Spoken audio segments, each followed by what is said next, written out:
Tonight, our Nation Sports Show brings to you a special live Tuesday edition of our Nation Sports Show. In Week 11 in the National Football League, the Chiefs get their fourth consecutive victory against Dallas at home, 19-9. The Colts go into Buffalo and blow out the Bills on the road, 41-15. Jonathan Taylor for the Colts was spectacular, finishing the game with 5 touchdowns. The Vikings beat the Packers at home in overtime, 34-31. And the loss for Green Bay, Rodgers threw for 385 yards and 4 touchdowns. Baltimore survived Chicago in a close battle, 16-13. Washington survived Carolina, 27-21. On Sunday Night Football, the Pittsburgh Steelers went into Los Angeles to face the Chargers in one of the best games this season. The Chargers beat the Steelers 41-37. In the game for the Chargers, Justin Herbert threw for 382 yards and 3 touchdowns, including a game-winning 53-yard touchdown pass to wide receiver Mike Williams. From all of us here on the Nation Sports Show, we wish all of you a happy Thanksgiving. Tonight, we recap Week 11 and preview Week 12 of the National Football League. The Nation speaks to you next.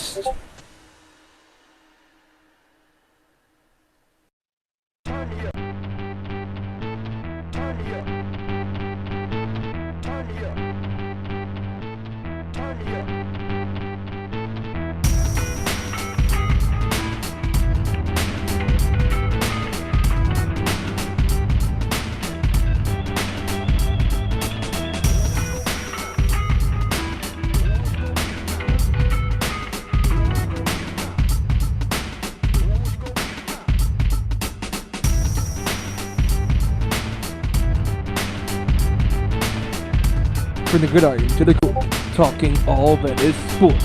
Members of the Busted Open Nation bring to you our Nation Sports Show.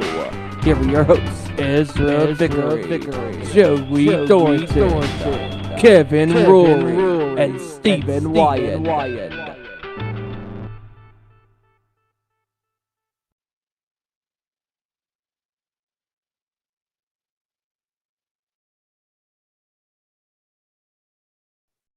All right, here we go, folks. We are live on a special Tuesday edition of our Nation Sports Show. That's right. Don't freak out. Don't look at this time warp or anything like that. But guys, it is our show. It is live, and it's on Tuesday this week because, of course, the Thanksgiving holiday.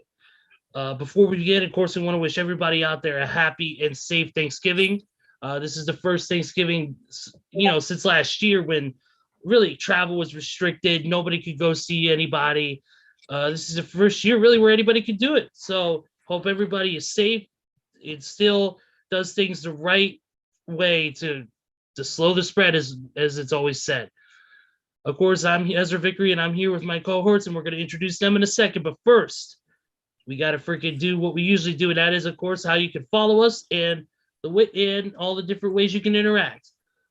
That is, of course, you can interact with us on our Discord GG/Nations Corner. Hit us up there in the text channel. If you got anything for us, you let us know, and we'll read your comments on air. Speaking of comments, of course, the YouTube, where we are currently live right now, youtube.com. Search Our Nation Sports Show in the search bar. Please subscribe. We are this close to getting our 100 subscribers so we can get our custom URL, which, of course, makes it easier for us to post things for you and also for you guys to find us. And then, of course, our social media. Of course, twitter.com/ON_sports show. You can find us there.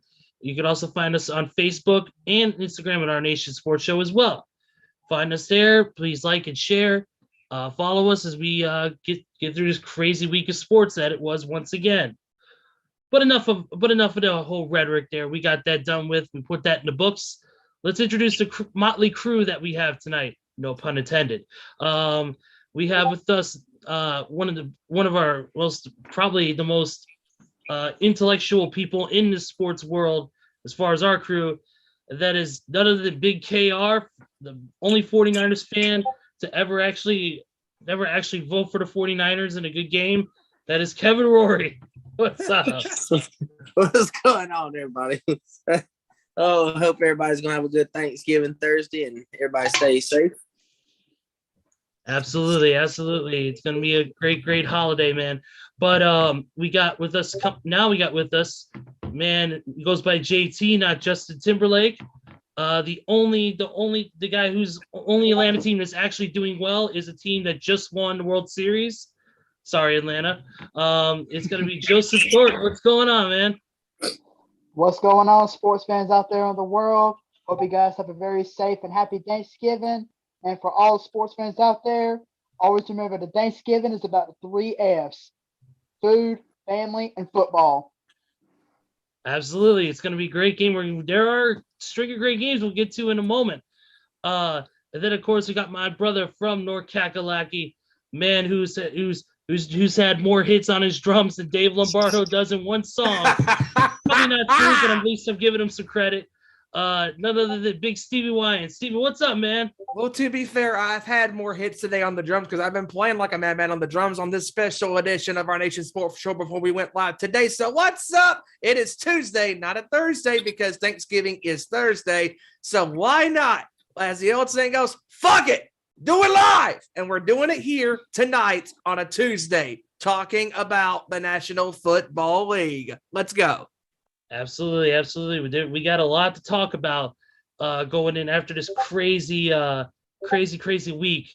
We'll get into the scores and all that in a second, but I want to get into a couple quick news notes with you guys. One of the things that was just a couple things that were just announced today is that the Titans have decided to waive Adrian Peterson, of course, the legendary running back, who was, of course, he's had some struggles recently, switched multiple teams. He's out of Titans now, and Golden Tate, the former Seattle Seahawks wide receiver, he will now be in place of Adrian Peterson. Of course, with the running back situation, of course, with Derrick Henry still out until possibly the postseason, Titans are still looking good on that front. Also, I want to talk about real quick. The Giants have fired Jason Garrett, of course, their offensive coordinator, former Dallas Cowboys head coach. They also announced in place of Jason Garrett that guy by the name of, Freddie Kitchens, the senior offensive assistant, will be calling the plays on the offensive side of the ball going forward. So we got that, and of course, a couple quick notes. Right here is that Zach Wilson will start as quarterback for the Jets versus the Texans coming up, and that Joe Flacco and Mike White have been placed back on the COVID-19 protocol. So that sucks for them. Any of you guys got any thing you want to say about those news notes real quick before we get into the score reviews from last week? Sure. I just want to say, isn't Freddie Kitchens the jabroni who couldn't do nothing on offense in Cleveland before they got Kevin Stefanski? I was thinking that exact same thing. Holy crap! Holy crap! You know what? Good luck, New York. Good luck. Good luck, yeah. Yeah, so about the whole Zach Wilson situation, Steven, I'm going to go to you on this one. How many interceptions do you see Zach Wilson throwing this week? I'm going to say about 3. How about you? You know what? I'm in a giving mood. How about 4? Apparently, he's in a giving mood.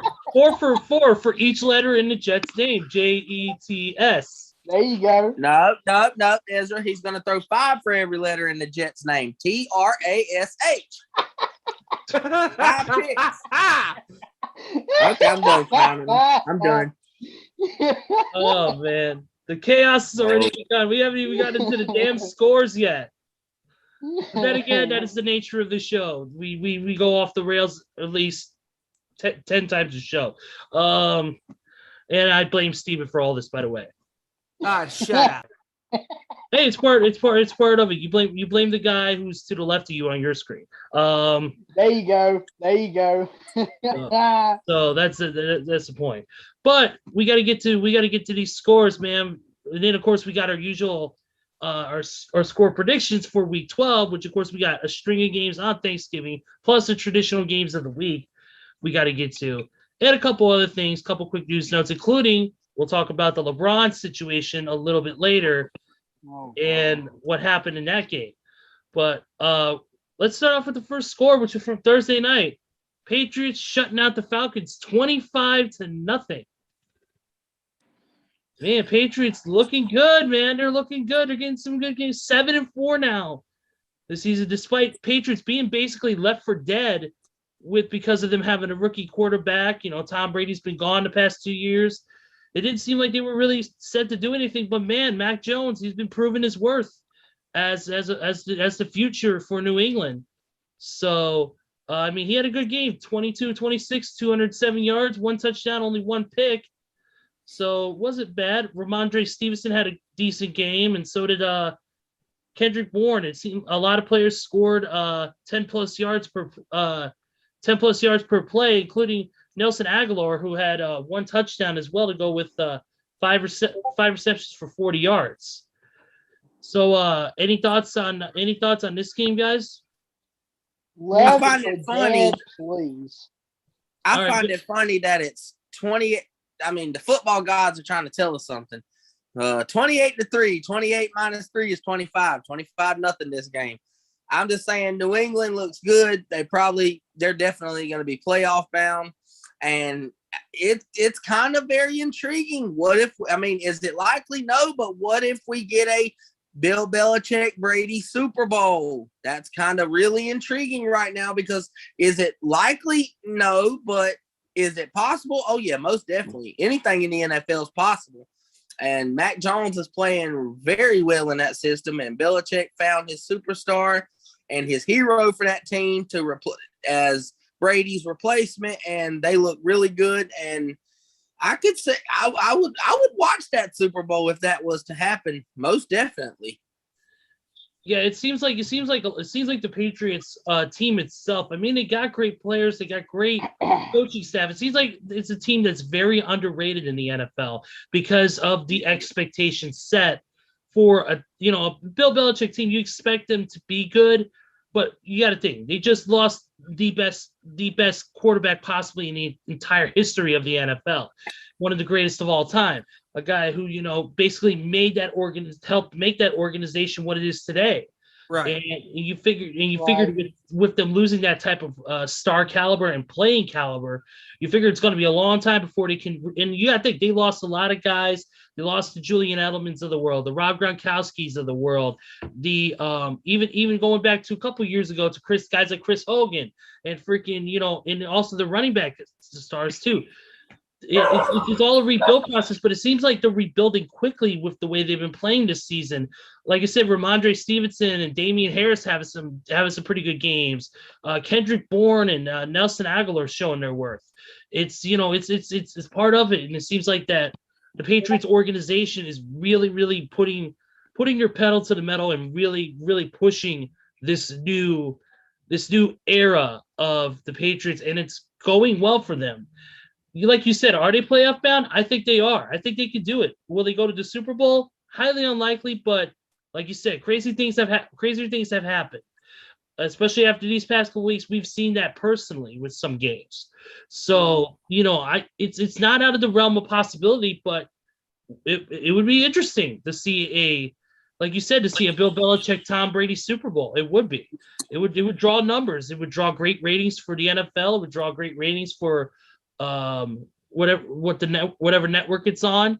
It's going to be a good thing, I think, instead of just two high powered teams like we've seen before many a times.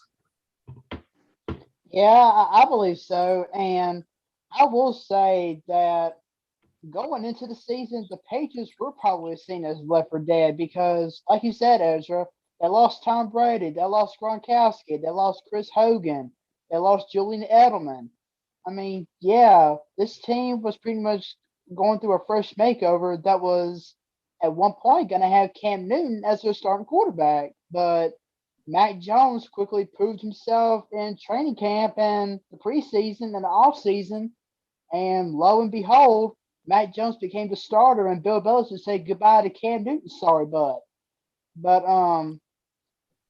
yeah, I mean, Mac Jones has really been doing well. I mean, he played under one of the best college coaches of all time in Nick Saban down in Alabama, so he knows how to play some football. He knows how to put the ball where he needs to be, and I know this may seem a little bit stretchy, but I think Mac Jones could be considered a strong lock for Rookie of the Year this year.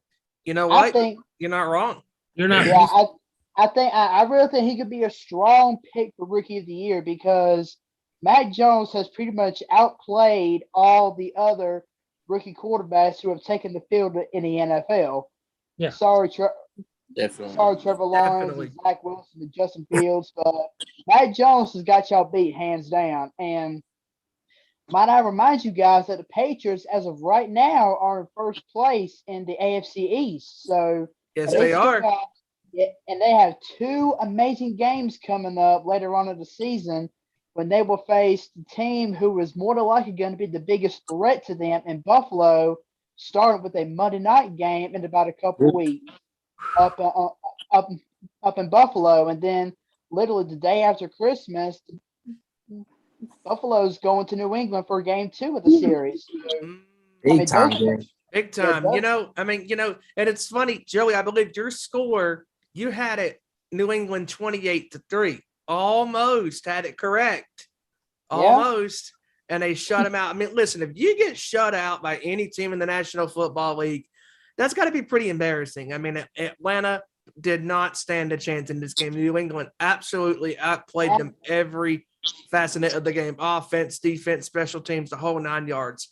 They got Absolutely. outcoached, got outplayed. And Mac Jones Absolutely. is playing phenomenal this year for New England, considering he's a rookie. And I agree with you, Joe, that he is a strong candidate to be the Rookie of the Year this year. Absolutely. And on the Falcons side of things, my dad and I, we talk football on a constant basis whenever I talk to him week after week. And me and him both agreed that Matt Ryan is just a piece of absolute washed up garbage. He is absolutely washed up. I mean, yeah, he was a savior for the first few seasons, but people have now started to figure him out. Matt Ryan is not a winner. He's subpar to say the least. And He was pretty solid for several seasons, 7-8 seasons, but then yeah, afterwards, he was. it just hit, especially, you know what? To be honest with you guys, I think he has not been the same since Super Bowl 51 down there in Houston, Texas versus the Absolutely Patriots. You know not. what? Absolutely not. No, listen. You know, a big factor to that though, guys, was he hasn't been the same since he lost Kyle Shanahan as his offensive coordinator. That's a good One point. MVP with That's Kyle a great Shanahan. point. Kyle Shanahan Great leaves, and point. then Matt Ryan goes straight down the hill, along with Julio Jones. And Year Kyle yeah, Shanahan and going left back that to team, the he struggled. Patriots.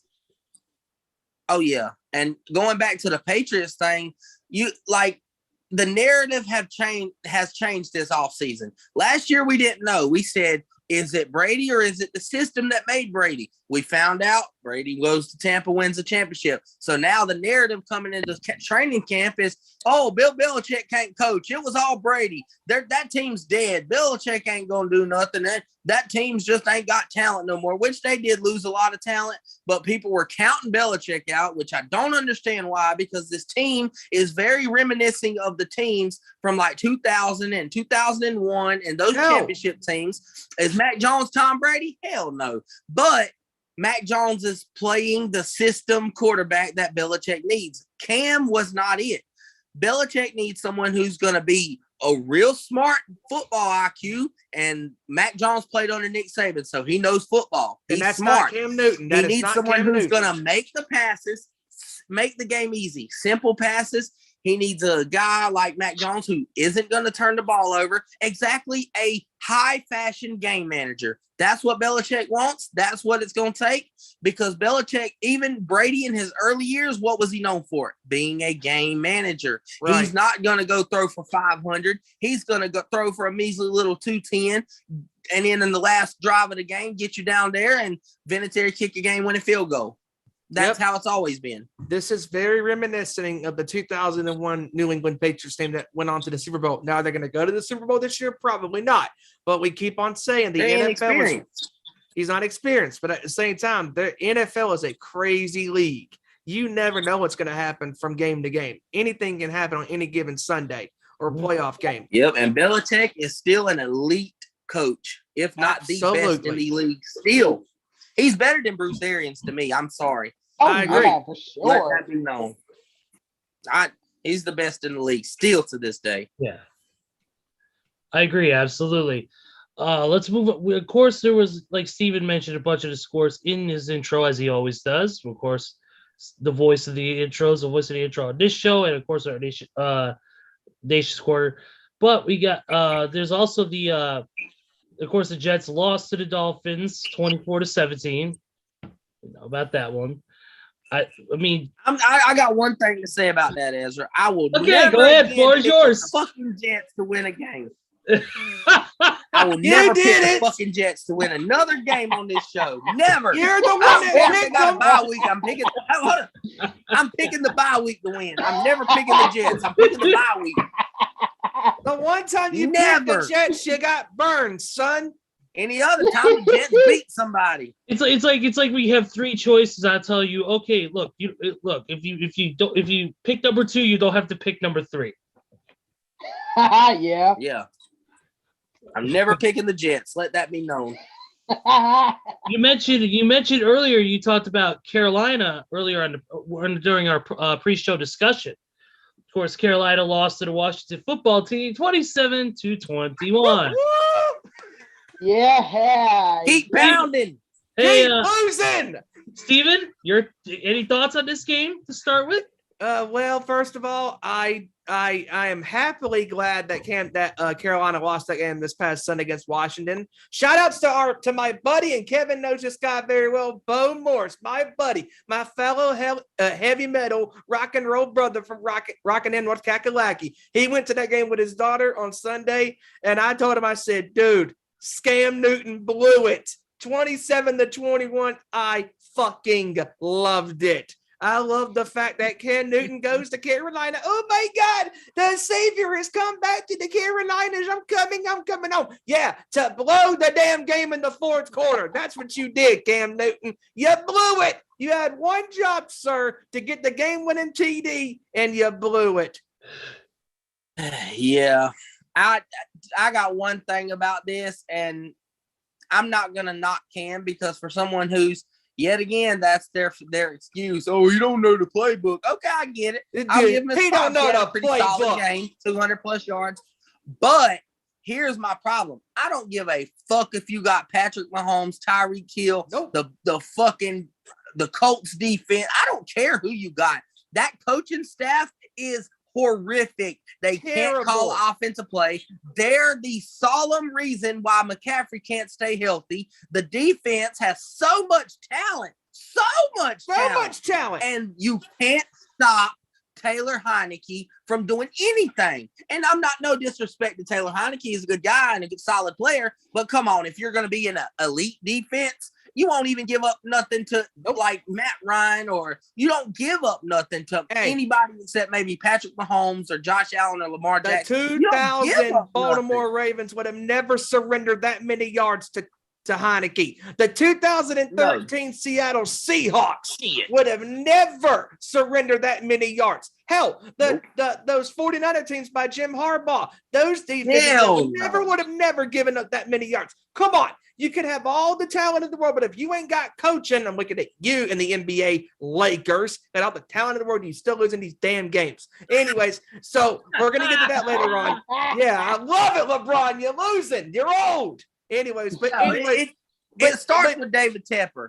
Exactly. He's horrible. And then it goes to, you get rid of Riverboat Ron, who has turned Washington around from the basement to, they're not great, but they're not dead in the basement like New York Jets or the New York Giants for anything. Detroit. You're turning that organization around. For who? A coach who 3 years ago at Baylor in college went 1-10 in his college season. Terrible. What? That's your head coach? he can't even succeed at the collegiate level. Oh, hell no. He comes to Carolina. He says, I'm so excited to be in Carolina. Dude, you could have all the talent in the world. If you're not a great head coach, you're not going to be successful. You have to have great head coaches to be great mentors to these guys because Urban Meyer.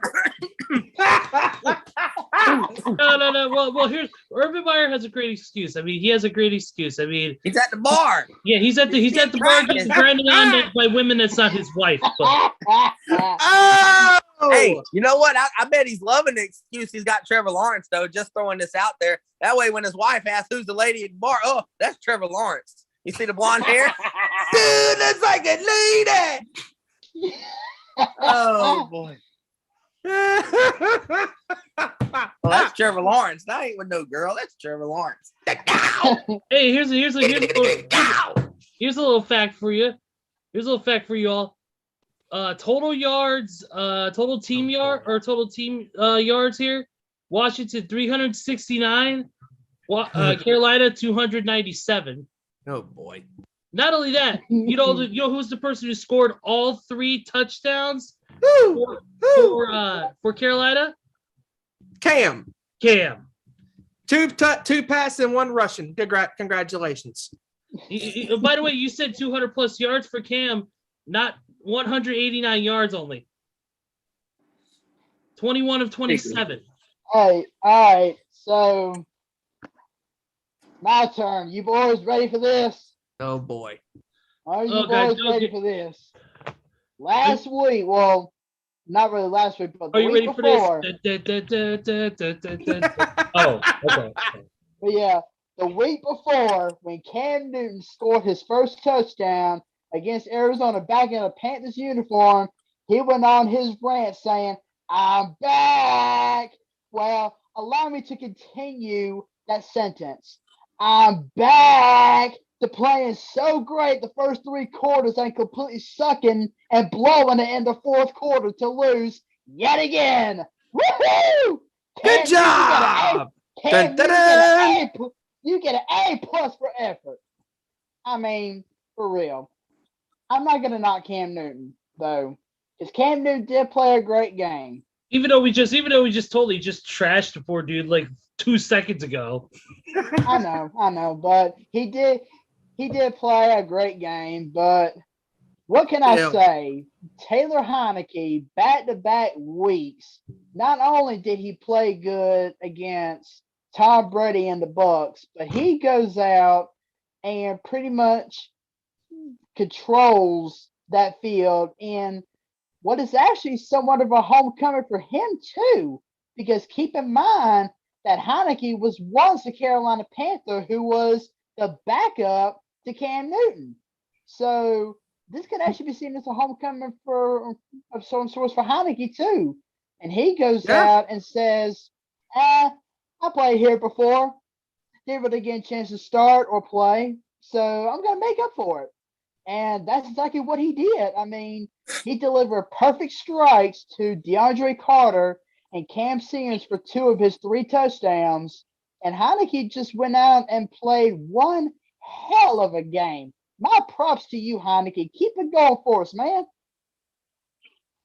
Yeah, I mean, Mike, despite Cam Newton, doing what he does best in the 4th quarter, and that's giving the games away, he did have a great game. I mean, he didn't have any interceptions, but he had costly mistakes in the game as far as not getting it to the players when it mattered the most. Because in a close game, when it matters the most, that's when it can get very dicey. Every play matters. Exactly. Yeah, but I will say, though, whenever that 4th and 3 came up for Cam Newton and the Panthers, I was literally holding my breath. I was like, come on, defense. Come on, defense. Y'all got this. And as soon as I saw Cam Newton go down, I was like, yeah, boy, let's go. Yep. So I got one question, guys. Oh, God. For Carolina fans, and I'm going to give Cam a pass. That leaves all of us out of this. Week. Okay, since you fans swear up and down, oh, Christian McCaffrey's the best running back in the league. So he's the best running back running on a depleted defense, maybe not the last 2 weeks, but running on a depleted defense, only gaining 57 yards and no touchdowns. Oh, but he's the best running back in the league. That's not good. Okay. You know why they're Okay. you know why they're gonna say that, right? Because Christian McCaffrey is the first running back in history to have 3,000 receiving yards and 3,000 rushing yards in the fewest games in NFL history. What they do? Nice. How many Whatever. Touches the kid gets though. I mean, Too damn many. That's why he gets hurt. He touches the ball too much. Yes, that is a great achievement for McCaffrey, but keep in mind that he was used way too much in those 57 games. And I'm telling you, if Yes, he he was. crashes and burns, at some point in his career, maybe not the rest of this year or next year, but maybe a year or two down the road, then I don't know what to say. That offense is going to continue to crash and burn, even with Scam Newton as their starter quarterback. Yes, I said scam. Deal with it. All right. We got the next game to move forward to, and this one should be an interesting one. And that is that the Colts absolutely blew the Bills out of the stadium 41-15. I'm very surprised. I am Very very surprised. But all I got to say is with that game, Jonathan Taylor, JT, had forced his way into the MVP talk. And you know what? I'm not just rooting for him because he's on my fantasy team. I'm rooting for him because I'm sick of this league being quarterback happy and quarterback friendly, winning the MVP, and nobody else has won it since Adrian Peterson at another position in 2012 or 2011, I should say. 12, yeah. Nobody else has won it except quarterbacks. So I'm rooting for guys like Derrick Henry and Jonathan Taylor. Like, hey, that, in my opinion, he is the best running back in the league. Him and Derrick Henry, they're on a level that Christian McCaffrey and Kamara couldn't even touch combined because they're not catching the ball and doing that, but you know what they're doing? They're getting the fucking ball, they're finding the hole, and they're getting downhill. 200 yards and 4 touchdowns? Dude. Holy shit. Dude, the game was so fucking bad for freaking Buffalo that they actually threw in Mitchell Trubisky for 5 snaps. No, they did not. 3 for 5, 19 yards and an interception. Yes, he throws a pick. Steven, you've heard this before. In the words of the wise Chris Berman, no one circles the wagon like the Buffalo Bills. No one. Oh, my God. You throw Holy Trubisky shit. into the game to do what he does best, and that's throw an INT, and he did just that. Good job. What'd you expect? He learned from the fucking Jay Cutler playbook. Hey, that playbook very well. Hey, let me tell you guys something real quick. As a diehard Washington fan, I have heard that Wait. Mitchell Trubisky. There's Washington fans left? Oh, shut up, Ezra. Then again, you could be a Green Bay fan, so it could be worse, but you're good. Anyway, as a diehard, back before the trade deadline came and went, I heard that Mitchell Trubisky was actually on our radar to be our franchise quarterback. And I saw that. I was like, you gotta be freaking kidding me. If we signed that deadbeat Trubisky, I may consider switching teams because I ain't going to be pulling for him. Whoa. You've been better off with Sam Darnold. Yeah. Holy fuck. No. I'd be better off with Zach Wilson. Oh, God. The interception king this season is Zachy Wacky Wilson. Christ. Oh, man. But yeah. Jonathan Taylor, man, he was amazing in this game. And, dude, you can make the argument that without him, the Colts are not in the position they are today. He is playing at a high level. Carson Wentz only threw 106 yards and had 1 touchdown out of 11 out of 20. Jonathan Taylor, 32 carries, 185 yards with 4 TDs. That's his stud, man. I'm telling you, Jonathan Taylor's going to win MVP. Not only that, the dude had a receiving touchdown as well. Sure did. As long what? as the Colts finish with the winning record, Taylor's winning MVP hands down. He has to. He has to. Absolutely. There's no quarterback except for guys like Kyler Murray, who we've seen he's been hurt the last 4 weeks, so he's kind of getting himself out of the way of MVP. But he's the only quarterback that I see that's MVP on an MVP level that could be considered. Not Patrick Mahomes, Nope. not Brady, of course, because he's old and he don't really care about the regular season. Not Allen, not Lamar, because of his back and forth season. I don't know. Jonathan Taylor is a beast, and I'm still trying to figure out because he didn't tear his knee. He just had some kind of knee injury that I was doing some research on, and he was a projected first-round pick above DeAndre Swift, and he dropped to the 4th round, I believe, and I don't understand. That's how less valuable running backs are in the league. They don't like to be drafted. But I tell you what, the Colts are very lucky. They have a diamond in the dirt, truly, with Jonathan Taylor. And Jonathan Taylor is using him being as a fourth selection, round pick, a 4th round pick as motivation, just like Justin Herbert, which we'll get to in a second as well.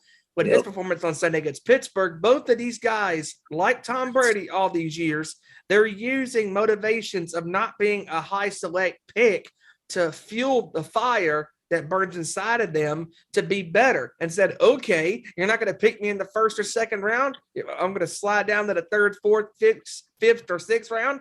Well, I'm going to go out here and prove you guys wrong and do my thing. And that's what Jonathan Taylor has been doing. And that's what Justin Herbert, for the most part, this season has been doing this year. Both of these guys are playing at high levels for their teams. Exactly. And keep in mind that the one famous GOAT, Tom Brady, was drafted in the 6th round, 199th overall. Yep. And look where he's at today. Yep. He's considered the GOAT right now in the NFL. Yep. We mentioned, now on to the next game. We mentioned about the Washington football team. Well, Joe, your team pulled out the win. Your team got it. Well, we did mention about Carolina, but we got to get to this next game. And that is the Lions. Browns speaking by the Lions. And I heard people say the other day, I heard a Lions fan tell me, oh, well, they still have a tie. I said, look, dude, they're still winless. But yeah, 13-10, Lions another victory. Browns barely squeaked by. Of course, the report coming out that Baker Mayfield is dealing with a myriad of injuries, very similar to what's going on in the pro wrestling world with Kenny Omega. Yep. Who's dealing with shoulder, abdominal, and knee injuries. So, with that said, yeah, Baker Mayfield's dealing with multiple injuries right now while trying to keep the season alive for Cleveland. Any thoughts on the game, and any thoughts on Mayfield's decision to try and stay in, even though he could be risking, further injury that could shorten his career? I said it last week, I meant. They need to just scrap the season and get the guy healthy. I mean, they're not going to win nothing without Baker doing above average things. They just need to scrap the season. They're playing in a division right now where Pittsburgh, they suck, but they ain't horrible. So, they're still competing. They're playing with the Baltimore Ravens, who Lamar Jackson's best rushing quarterback since Mike Vick, who's favored to win the division. They're playing against Jamar Chase. They're playing in a very tough division this year. They need to just scrap it. And as far as the Lions goes, I just want to know, you thought the city of New York is horrible in football? Holy shit. The whole sports world in Detroit sucks. The dead last Detroit Lions, the dead last Detroit Pistons. Holy shit. The whole city of Detroit needs to just move. They need to move every sports team out of Detroit. Bring the basketball team back to Seattle. Take the football team out and bring it to somewhere in St. Louis or something. Get the hell out of Detroit. Good, he did say Canada. Yeah, go to Canada. Hey, Matter of fact, go to London. Holy crap. There you go. Detroit having a winning team, it's like having a basketball team in Seattle. Ain't gonna last. Holy shit. Yeah, well. Poor Detroit. I will say a big big thank you to the Cleveland Browns for beating Detroit because now that means Washington is the only unbeaten team left in the month of November. Woohoo!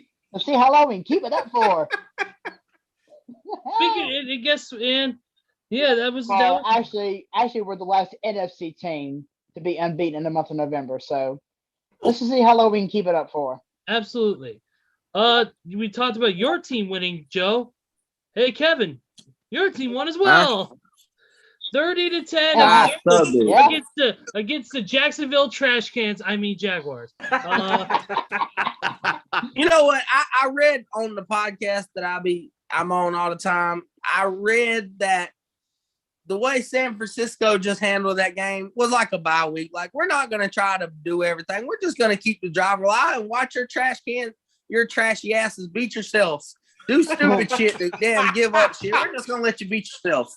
And they did. For the most part, it was 30-3. Oh, whoopee. Trevor Lawrence handed the ball off and got a touchdown in the last minute of the game to give them 10 points. Other than that, San Francisco's defense is getting very hot right now and at the right times, forcing turnovers. Jimmy Ward, a top 6-7 safety in the whole NFL. He's come back alive. Fred Warner, Nick Bosa's getting better and better by the week, having a career year after tearing his ACL. And this defense is pretty much well alive. And Jimmy Garoppolo using that fuel from that draft pick of Trey Lance to up his play. The last 5 weeks, Jimmy Garoppolo has played very impressive. Now, did they win all 5 games? No, but the other players are starting to come back healthy from injury, and the offense is starting to be more potent, and Kyle Shanahan found him a new toy by putting Deebo Samuel. You never know where he's going to line up. He'll be out wide. One of the clear best yard after catch receiver in the league. He'll line out wide. He'll line up in the freaking backfield and have a 50-yard rushing touchdown. He'll line up at tight end. You never know where he's going to line up at. San Francisco is the one team that like scares Minnesota. Me. That's a very scary team right there. San Them Francisco, and Minnesota, as well as like maybe Philadelphia. San Francisco is the one team that scares me out of this division. They're getting hot at the right time. George Kittle threw has his 3rd receiving touchdown in 3 straight games, which is the longest active streak of his career. He's now went from a yard after catch tight end to a very reliable red zone threat, which he wasn't really known for a red zone threat the last 3 years. He's been known for catching the ball and getting the hell down the field and hard as hell to tackle him. Now in the red zone, who does Garoppolo go to? Oh, my first option there. Oh, there's Kittle. There you are back in the end zone. Hit you wide open every time. So yeah, Kevin, I actually have a question for you regarding Deebo. We've seen, the past couple of weeks, we've actually seen Deebo get some beastie carries out of the backfield. So with that being said, not really considering the rest of this year because the season's about over, but going into next season, would you see Deebo, would you see the 49ers pull an Atlanta Falcons like they have with Cordell Patterson? Do you think they would do the same thing with Deebo, kind of convert him to a running back too, as well as a receiver? I don't think so because of his injury history. He came out of college. The only reason he fell out of the 2nd round, he was going to be a top 15 pick. The only reason he fell was hamstring injuries, nagging injuries. His first year in professional football, people don't realize how important Emmanuel Sanders' leadership had an effect on Deebo Samuel. Like, he literally developed Deebo Samuel. And then the next year, last season, Deebo had those nagging injuries, started out with his broken foot in the offseason. That's why he's so underrated, because people just see him, oh, he's hurt. He's hurt. So to line him up in the backfield will be very dangerous because running backs, they don't have their longevity at running back is not very great. So to put Deebo back there, be like, nah. I think Kyle was kind of doing that because Elijah Mitchell's finger, and he's waiting for him to get back healthy, and then Mostert being out all year. It was kind of a patch saying, oh, we're playing Jacksonville. We ain't playing nobody. Just have Deebo run because we know he can run the ball. Yeah, I don't see him lining up too much next Sunday. We could see Mitchell back this week. It's most probable. They said it's just a pain factor now.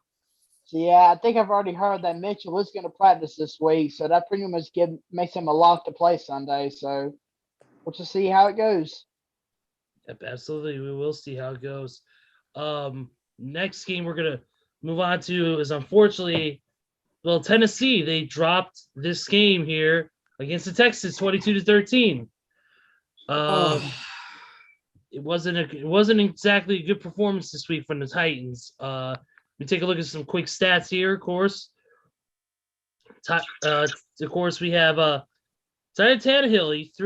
He threw 4 interceptions. 4. Oof. 1 touchdown, 323 yards on 35 of 52. Tyrod Taylor, 14-24, 107 yards, no touchdowns. The two touchdowns that came from there were from Tyrod Taylor on the rushing end of the ball. 4 freaking interceptions from Ryan Tannehill. Not a good performance. Yeah, it seems like in his performance he regressed back to the Miami. to the Miami Ryan Tannehill. It seems like. And Kevin, you said this on the show a few weeks ago. That was the one thing you were worried about Tennessee with Henry going out with the injury, was that can Ryan Tannehill be consistent? Yep, you can't. Yeah, I'm gonna go ahead and tell you guys right now, the Titans are in danger because you got the Indianapolis Colts nipping on their heels, and unless the Titans play better, the Colts could very well come back and win the division this year. They very well could come back. So I'm telling you right now, if They you still were play Ryan, one more time. yeah, I mean, if you Yes, were they Ryan, do. I mean, if you were Ryan Tannehill or the head coach Mike Vrabel, I would be going down to the altar right now and saying, Lord, please give us Derrick Henry back. We need him now more than ever. Yeah, I to me, it's funny because it seems like just 2 weeks ago, Tennessee's playing a game with Buffalo right now. First place in the conference. Here, I don't want it. You take it. Tennessee, I don't want it. You take it. They're playing a game with each other. And Hot lo potato. and behold, you got teams like the New England Patriots and the Indianapolis Colts saying, okay, fuck y'all. We'll come take it then. And I'm like, come on, Buffalo and Tennessee. Y'all two have been so – oh, they get key wins. And then they go out and lose to And how fitting this Thursday it is Jesus. Thanksgiving. I'm in a giving mood, Colts. How about, or excuse me, I'm in a giving mood, Tennessee. How about you, Buffalo? Oh, yeah, sure. Let's keep giving games away. We don't need this. And then We'll give so much up, we'll put Mitchell Trubisky in there to give some. yeah, so he can There throw you another go. interception. There Woo-hoo! you go. Holy cow. But yeah, that was a bad performance from Tennessee. Hopefully they can pick it Very up. bad. Hopefully they can change things around next week. We'll see what happens. We're gonna get to a couple other scores real quick before we move forward and get ready to our score predictions here after the top of the hour. But let's move on to the Vikings squeaking out one against the Packers. Wow. 34-31. Yeah, this was a great game in my eyes because it seemed to me that the Packers and Vikings literally went back and forth, giving us an absolute offensive slugfest. And Absolutely, Joe. I don't mean to interrupt you, but a couple quick stats on those two quarterbacks.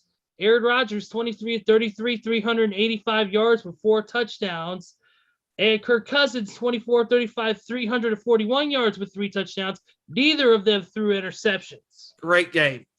Great You know game. what? absolutely great game. You know what? I don't kill me for this, but Kirk Cousins is actually having a very under the radar great season this year. You're Before not this wrong. game, he had a Not wrong. touchdown to interception ratio of 18-2. He only threw 2 picks this whole season. That's very impressive to be Kirk Cousins standards. Yeah, I mean, because and it usually helps he's when you throwing got picks every other a top game. 10 receiver in Justin Jefferson and Adam Thielen together. They might be one of the top 4 duos in the whole NFL at receiver. And then Dalvin Cook back healthy. But it means one thing. With me telling the positive about Minnesota, here's the negative. They play good against a good team, and then the next week they play flat and suck, which is, as a 49er fan, I hope that is the case because that means, they play the 49ers this week. That'd be good for us. But Green Bay, I don't trust them. They're losing to Minnesota in a slugfest. Where's your defense? You spend all this money on defense. Where is it? Especially when the games come to matter in January, when it's cold outside, when the games matter, when the chips are on the table. And I'm actually gonna pull the same thing that I pulled with Tennessee, because if I'm the Green Bay Packers, if I'm Karen Rodgers, and yes, I'm gonna call him Karen the rest of the season because it's what he is. But if I'm the Green Bay Packers, I would be kneeling down at the altar saying, "Please give us Aaron Jones back." I mean, we could see Aaron Jones back this week, but we won't see him like he usually was until after the Packers come off their bye week in week 13. But at this point, I still consider the NFC North the Packers division to lose because nobody's going to challenge them unless Minnesota just continues to play this hot ball that they've been playing the past number of weeks. But I still see Green Bay winning the division, but you still need to make a statement, seeing as how this was a conference game. And it was a close game, too, because you got to rely on your defense to get you through a slugfest, because the team that's going to win the game is generally the one who has the ball last. And if the defense is struggling, well, then they're going to struggle because Green Bay spent all that money on defensive players in the offseason. And what has it done for them so far? Nothing. Absolutely nothing. Preston Smith is the only one who had some sort of impact. He had two sacks and 2 tackles for losses. The only person who had anything else other than that was Tyler Lancaster, who only had 2 tackles for a loss. That's it. That's it on the defensive side of the ball. So you're definitely right. You're definitely right on that with them spending money on the defense and really not producing at all. Exactly. And I said this once before, and I'm going to say it again. Offense wins games, but defense wins championships. Defense wins championships. So what can I say? This is unless the same defense in the Super Bowl who gave up 300 rushing yards to San Francisco. Well, in the NFC Championship game, the same defense that gave up 300 rushing yards and only let Jimmy Garoppolo throw 6 times. So I'm not surprised. No. Yeah. So unless the Packers finally want to make it past the NFC Championship, they need to do something with that defense. Mm-hmm. Absolutely. All right, the next score that we've got, we're going to, move forward here a little bit. We're going to go, of course, you mentioned about the Ravens and the Bears. Of course, we need to get into that situation right now. Being a Bears fan, I'll mention, is that it's been a crazy, crazy couple of days because, as many of you know, Matt Nagy is not exactly the most liked person in the city of Chicago at this point in time. That's just understatement there. But recently, at not only the Bears game, but also at Bulls games, at even college football games, which I believe the college football game thing is unnecessary because it's taken away from the action there. But because that's disrespectful to those kids there who are trying to make stuff happen. But the fans have been chanting "Fire Maggie." They did it at the Bulls game last night as well. Well, today it was the report come out that Neil Maggie will be fired after the Thanksgiving game day against Detroit. But he should be fired if they lose to Detroit. But Matt has vehemently, of course, denied the reports, saying that he has not spoken to management about his employment status with Chicago. So my opinion on this is goodbye, good riddance. Bullshit. Yeah, they're speaking to you. That's all I'm going to say. Goodbye, good riddance. I'm not even going to elaborate. I mean, And I it's know right. it's sports, guys. I know it's sports, but at the end of the day, the owner of the Chicago Bears has to look at how much revenue and money he's losing by keeping Matt Nagy because the fans are sick of it. They're not going to pay another fucking dime for a ticket to go see that trash can coach and ruin a solid quarterback like Justin Fields and run him into the ground. Nobody's sick. Nobody wants to see it. And I'm not even a Chicago fan, but if I lived up there in Ezra's area and I pulled for the Bears, I wouldn't want to see that crap either. I'd say, you know what? Fuck it. I'm going to the Bulls game. Fuck this Bears Hey, shit. and you know what, too, Kevin? You said it also as well. Justin Fields was so happy because Matt Nagy was not there in the one game, but he had a great game. Throwing multiple touchdowns, 300-plus yards. He had a phenomenal game. No interceptions. Da-da-da. What do you know? Oh, Matt Nagy is the reason why Chicago is where they are today. Speaking of this whole Neil Magny situation, there was a report that came out that an overwhelming majority of the Bears players have said that they want Maggie gone, that they do not want. Oh, yeah. Not surprised. That Surprise. they've all lost faith in that head coach. I mean, Chicago already took a hit once this week by Khalil Mack being out for the rest of the season. They need to go ahead and get rid of Nagy. Just wipe the slate clean and let's start it over. I agree, absolutely. Not even John Fox was this bad. No. Ah, Not even Lovie Smith was this bad. Nope, because Lovie Smith actually went to a Super Bowl. not even what's his name? Who's the other head coach? Oh, who was it? It started with the M. Oh my gosh, who was it? Not even Urban Meyer's this bad. Ah, Oh, not even Mark Trestman was that bad. That's who it was. there it is. Yep. There it is. There it is. Oh, All right. shit. Now that we got the Matt Nagy bashing out of the way, which soothes my soul. Makes me happy this holiday season. Makes you want to drift away. I want him to become the win like Minoru Suzuki, Kaze ni Nare. But anyways, moving forward, of course, the Bengals took out the Raiders. Oh my goodness. Oh my. But then again, Bengals have been sneaking in with these wins, man. They're somehow they went from a team that was basically dead in the water to now being a team that has a 6-4 record and is really, really, really showcasing what they got. And they took out a team that was originally to see the destined for greatness, and now they're falling to the wayside. They were. But what did I say? What did I say at the beginning of the year about the Las Vegas Raiders? What did I say? They're going to do like every single year and start out 4-1, 5-2, etc. And then they're going to start going on a downward spiral, which they've hit. Since the Henry Ruggs incident, they just started. They've gone straight down the pipe. They were 5-2, and the rest of the way they've been 5-5. Not good. I knew it would happen. Holy crap. I mean, I don't understand because there ain't been any injuries. Okay.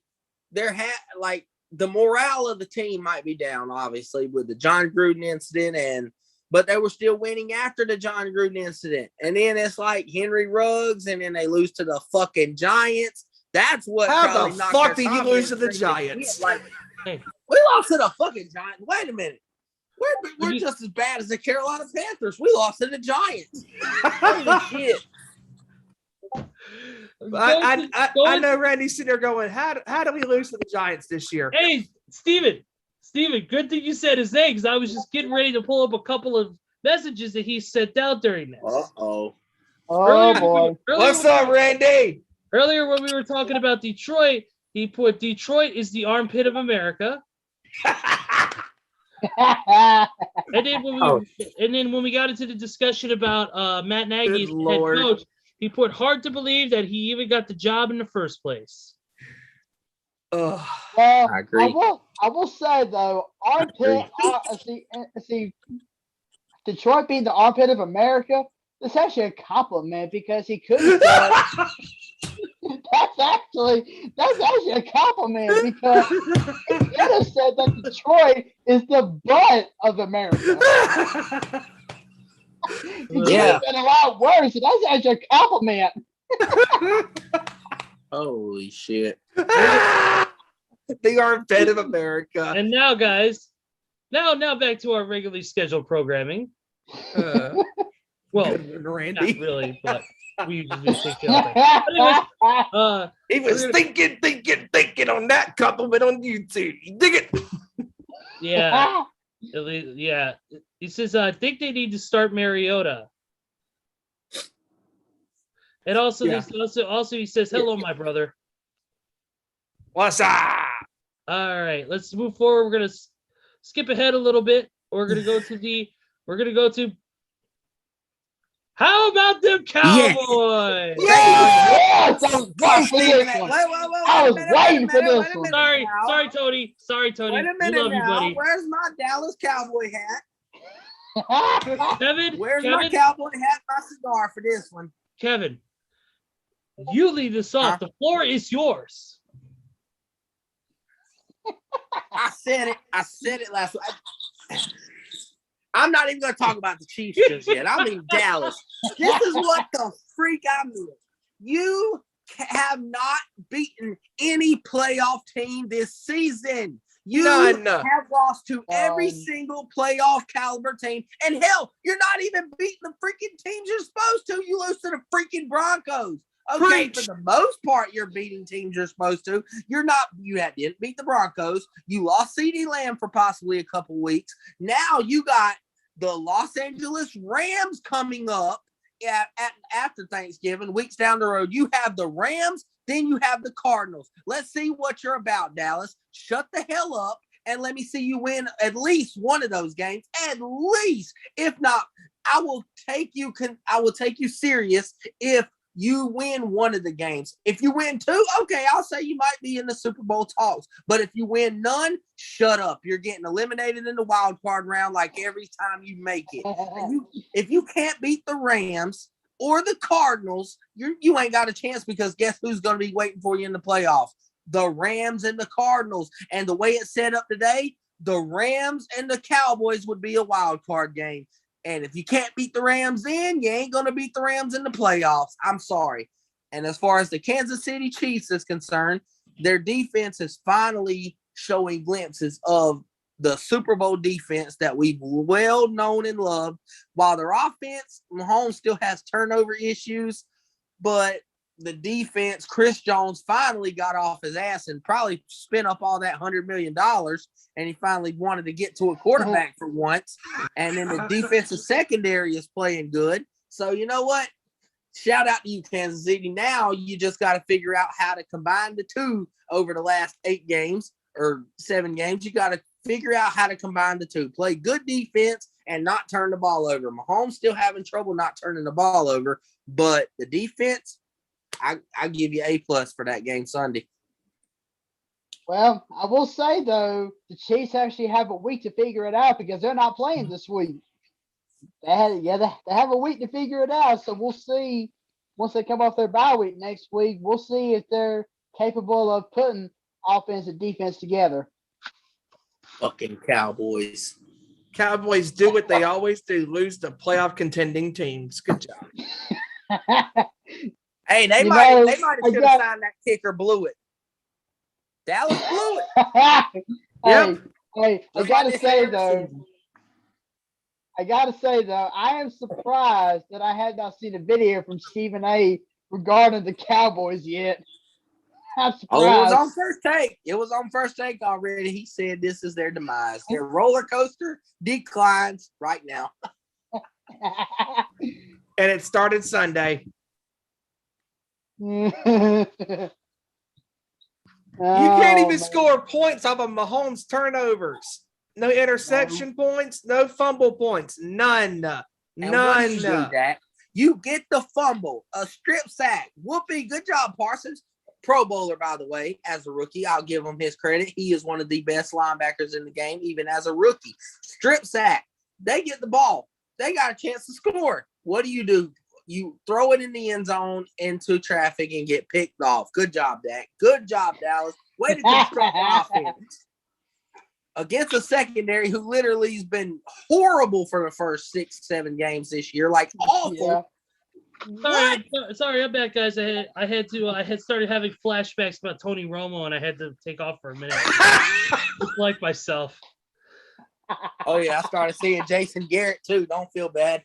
I started seeing Tony nobody's Romo seeing him right now. watching the point after kick in the Seattle game. No. I'm actually going to bring up an even funnier name to you guys. I started seeing visions of a Wade Phillips. How about them apples? Oh God, no! Hey, real quick, guys. Real quick, Randy, put on here. The Raiders and the Cowboys are going to put me to sleep on Thanksgiving faster than the turkey will. Yeah, I definitely will. Yeah, It'll that be the will. game of the roller coasters, that's for sure. Who's gonna hit rock bottom first? The Raiders or the Cowboys? We'll find out Sunday or Thursday. Trick question. Are they both going to hit rock bottom? Yeah, I think they will, especially Dallas, because Amari Cooper's out again because of the COVID. And CeeDee Lamb, he's going to be out for at least 2 to 3 weeks because of a concussion. So that means the Cowboys are going to have Cedric Wilson to throw to. Woohoo! Can't wait to see that. Yeah. None of that matters because the Cowboys are the Cowboys and the Raiders are the Raiders. So whoever's going to be their selves first will determine that game. Yep. Absolutely. All right, we're gonna move here to the next one, which is let's get into the Chargers and the Steelers real quick. Chargers, Yes. huge competitive game of Sunday night, 41 Great Sunday night game. Absolutely great game. I was able to actually watch some of the highlights of that the next morning, and I thought it was a really, really decent game, a really, really great game from what I saw. Some of the stats real quick. Ben Roethlisberger, 28 of 44, 273 yards with 3 touchdowns, no picks. Deontay Johnson, 7 receptions, 101 yards with a TD. And then Chase Claypool, 5 receptions for 93 yards as well. He had a great game. Although 1 fumble from Ben Roethlisberger, though. And then also on the Chargers side of the ball, Justin Herbert, 30 for 41, 380 yards, 3 TDs, 1 pick. And then you had Justin Herbert also with 9 carries for 90 yards as well, doing real good on the running side of the ball as well. Austin Eckler had 11 receptions, 50 yards with 2 TDs. And then 2 TDs on the receiving end, 1 from Mike Williams, who had 5 receptions for 97 yards, and Austin Eckler, who had 2 more touchdowns, 6 receptions for 65 yards. So over 100-yard scrimmage game for Eckler, and he was trying to catch Taylor for the most touchdowns by running backs in week 11. I mean, just yeah. Absolutely. Man, and that game went in touchdown by Herbert to Williams, man. You know, if that would have been the old Chargers team, man, they would have blown up and it would have blown that game because that interception that he threw on their side of the field, that was a critical error. And I'm like, man, this could come to bite him in the butt, but it didn't. But Herbert kept firing that ball, and he did, including, and he hooked up with Williams with the game-winning touchdown, 53 yards. Great game. I'm ready to put Herbert in the category with like Josh Allen and guys like that. Like this kid's elite. This kid is elite. He is an elite quarterback. And the only problem I have about that game was the Chargers, if you're going to be a playoff team, you can't give up 27 uncontested points in the fourth quarter. 27-point quarter you gave up to the Steelers to tie. Let them tie the game and take the lead. You can't do that against playoff teams. You got to keep your foot on the gas pedal. But they did come back and Herbert saved their asses with the game-winning touchdown. But I would like to get on one thing about that game that I saw that just made me sick to my stomach. Cameron Hayward for the Pittsburgh Steelers tackled Herbert on the scramble when Herbert got the first down. And I watched on camera as well as millions of people across the world, him sucker punch Justin Herbert right in the throat and punch him again in the stomach on the way getting up. There's no room for that crap in the NFL, and I wish Roger Goodell would get off his fat ass and suspend him because there's no room for that just because you're a poor sport. You don't need to be throwing punches. That's poor sportsmanship, and there's no room for it. That's just a piece of shit move, man. I don't respect that. I don't like that, and that's been the thing of the Pittsburgh Steelers for years. I don't like it. Absolutely. I'm forgetting his name, but the guy that used to be with him for all those years when Bill Cowher was the head coach, Joey, can't think of his last name, but he was considered a dirty player by Joey Porter. Yep, Joey Porter. Joey Porter. Joey Porter. Dirty player at times. Yep, absolutely. Very much so. We're going to go ahead and get to the final score of the week, and that is, of course, what happened last night on Monday Night Football. Tampa Bay Buccaneers stomping out the New York Giants again, 30-10. Tampa Bay 5-0 at home this season. Just as a precursor. Right here, a couple quick notes. Daniel Jones, 28-38, 167 with 1 touchdown and 2 picks.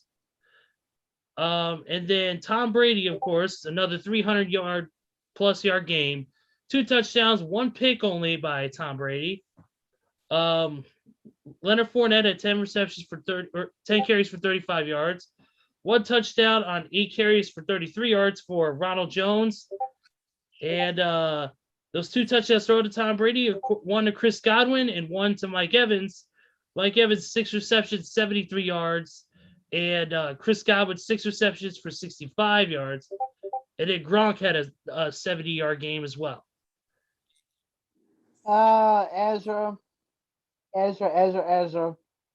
You said the team name wrong yet again. It's not the New York Giants. It's the New York Trash Cans. I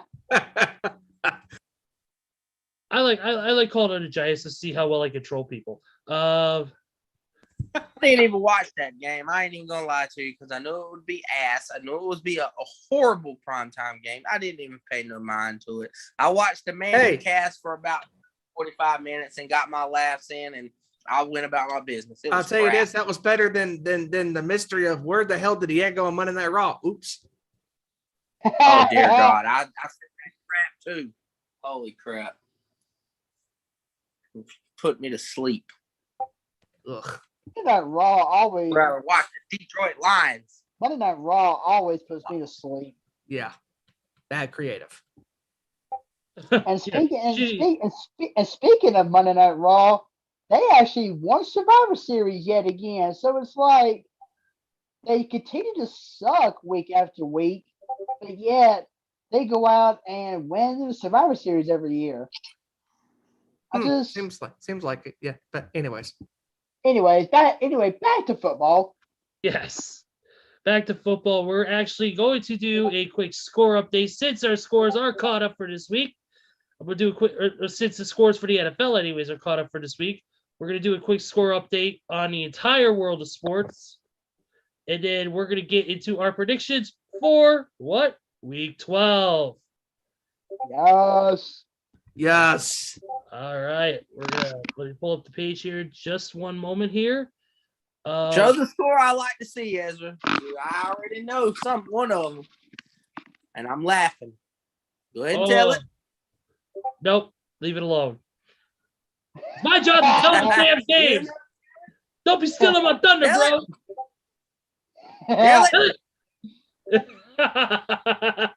All right, quick score update right now. Here we go. We're gonna go straight into the NBA. Of course, starting off, the Pistons are going at it. Pistons are beating the Heat 53-46, and you're right. This is hilarious.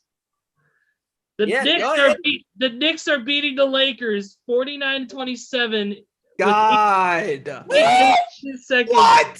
The Lakers might be worse than the Minnesota Timberwolves. Holy crap. Oh my God. The gift that keeps on giving. Hands of the Knicks. Oh my God. LeBron starts a fight the other night. and they lose that game. Shocker, shocker. And then they're He losing just to wanted the to have a Malice in the Palace part 2. yes, and that came basically that came on the heels of the anniversary 17 years ago, almost.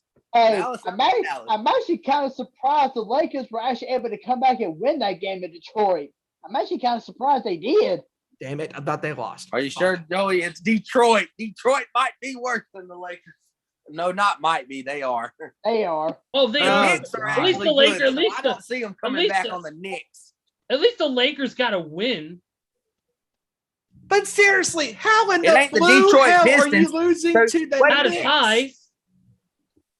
Wait a minute. They lost. Breaking They news, came back and beat fans. the Even Detroit if you get a tie, Pistons. you're still fucking winless.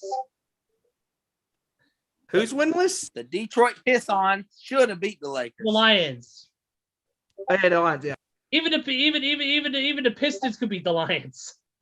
Oh, dear God. True. Oh, hell no. But Hey. anyways, back to the score updates. Like I said, Lakers down 49-27 against the Knicks. 7:33 left in the second. That game, of course, is right now on TNT.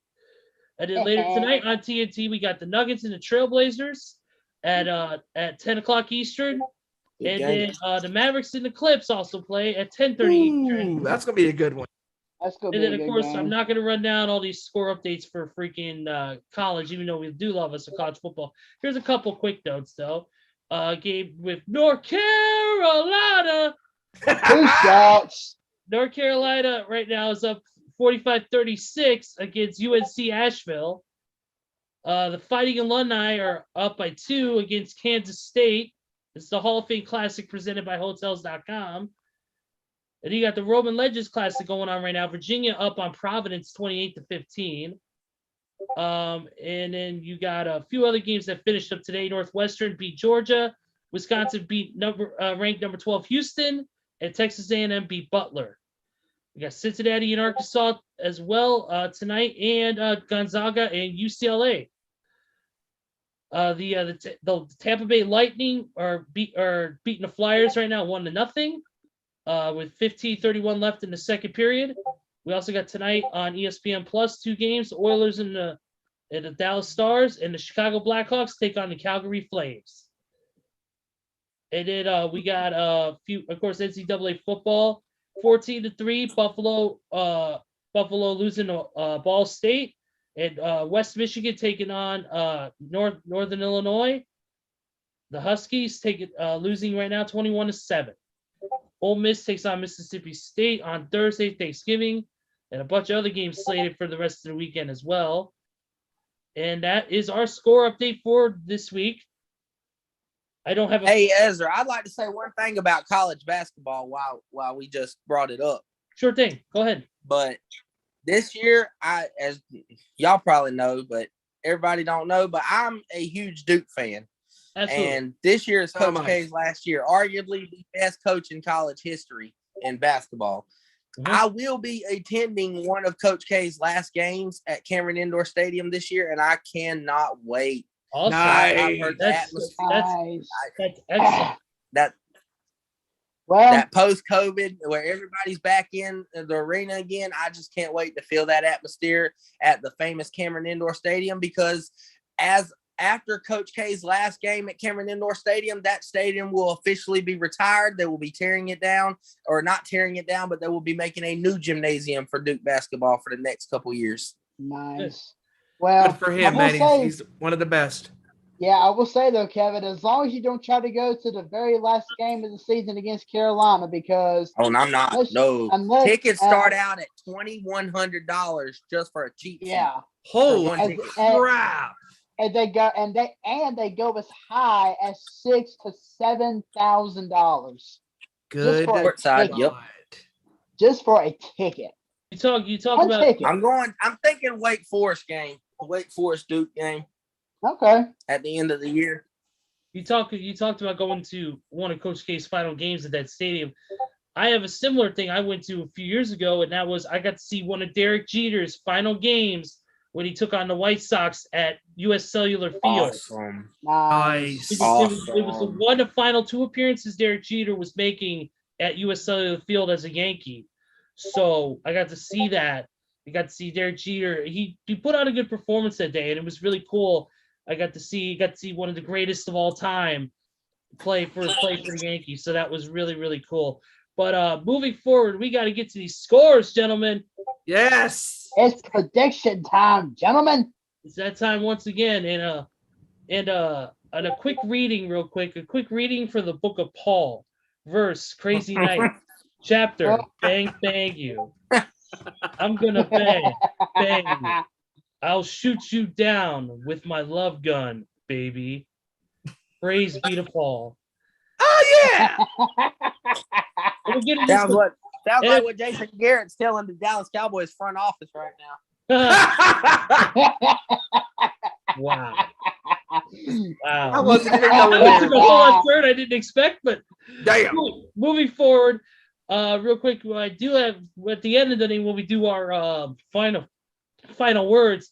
We do have I do have one thing to say, Kiss related, that will be mentioned at the end of the show. But right now we got some scores to do. And let's start off with the first Thanksgiving Day game, which is of course the Bears and the Lions at 11:30, Ford Field in Detroit, Michigan. I'll go first on this. Ezra, I done said it in the pre-show. You probably heard me. This has everything to do with the Bears loss, starting Matt Nagy's last game, possibly starting Andy Dalton, but seeing as the football gods will be on your side because they hate the fucking Lions, I'm going with the Bears 16-14. I'm gonna go with Chicago in this one. They're gonna beat the armpit of America. Thanks, Randy, for that little nugget right there. I'm gonna go 20-13, Chicago. Absolutely. Oh yeah, quick thing before I give my score. Randy posted a few things I forgot to read earlier because it's just been crazy. He goes, Phillip Rivers would have thrown an interception and got mad at his teammates. Herbert is 10 times better, which we agree. Absolutely. T12 is the GOAT of cheating. Dang. And he mentioned this love gun. All right, moving forward. That was my prediction. It's gonna be 17. It's gonna be 17-10. Chicago, Lions. Detroit. You know, Ezra, I'm actually going to go with that exact same score. I'm going 17-10 Chicago. All right. All right. Absolutely. Next game on the docket for Thursday: Raiders and the Cowboys at Oh, AT&T dear. Stadium in Dallas. Yeah, I'm gonna be watching something else during that game because I don't want to watch those two idiotic teams go at it. You know what? But We have, gentlemen, in this game is Dallas versus the Raiders, which means we have America's vomit versus America's diarrhea. I'm going with the Cowboys.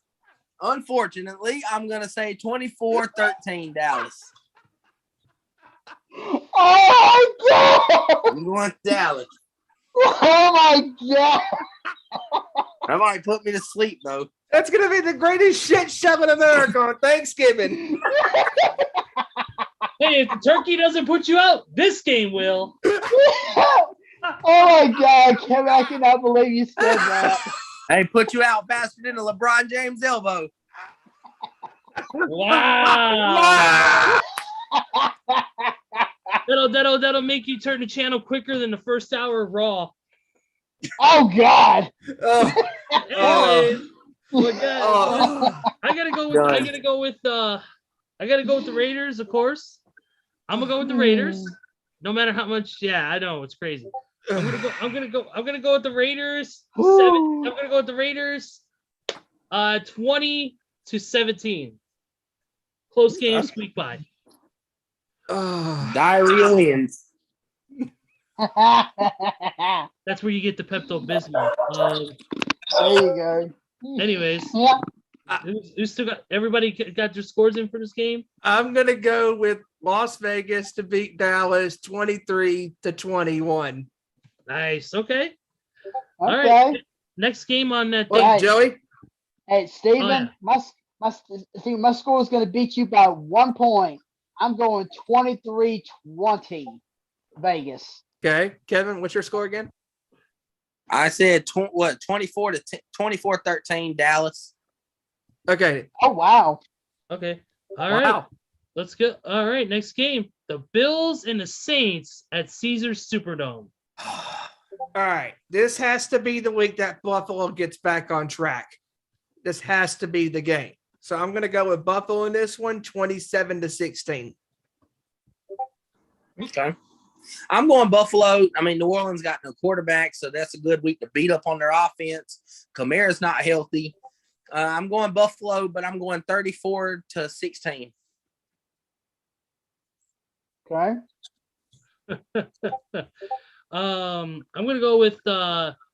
I'm gonna go Buffalo. I'm gonna go 24. I'm gonna go 24-17. Okay. Seems like a pretty good one. Okay. All right. So before I get my score prediction, I got to do one thing. Okay. What you gonna do when Buffalo runs wild on the road in the Silverdome, brother? Silverdome. Yeah, this is gonna be the week that Buffalo gets back on track. I'm going 34-20. Okay. All right. All right. Let's go. Next one. Now that the Thanksgiving games are done with, we move on to Sunday. And it's Tampa Bay versus Indianapolis at Lucas Oil Stadium. Wow. I'm going first. Oh, Tampa Bay 34, Colts 20.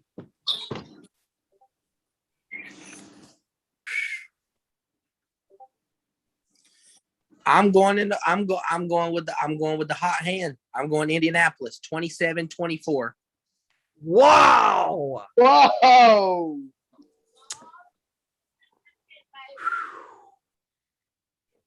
Oh boy.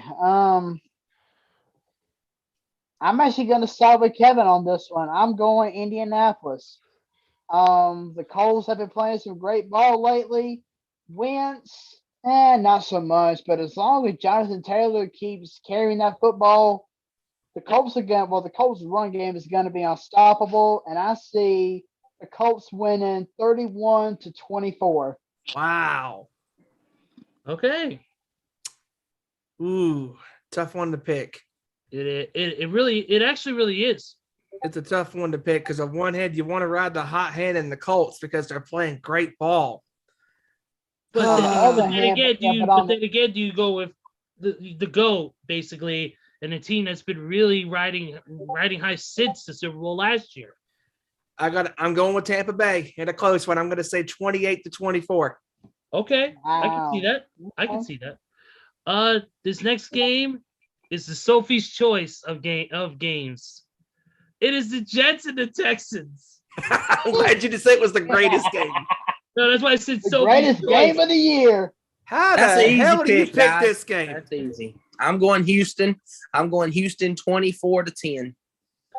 Houston, if you do not beat the Jets, we definitely have a problem. 23-13 Texans. I'm going same score, Steven. 23-13 Nice. Texans.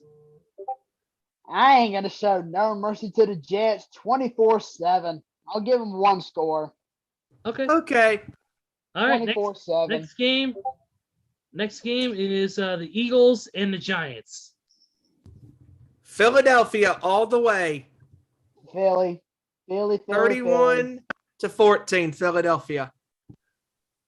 I'm going 31-20 Philadelphia over the Giants. I'm I going got 31. Philly is scorching hot. They're getting their pieces together. Jalen Hurts is very underrated. I don't understand. Like, he's putting up Lamar Jackson rookie numbers. I don't understand it, but on another note, and then they get Miles Sanders back. I'm going Philly. Give me Philly 34-21. I'm going Philly 31-13. Okay. Okay.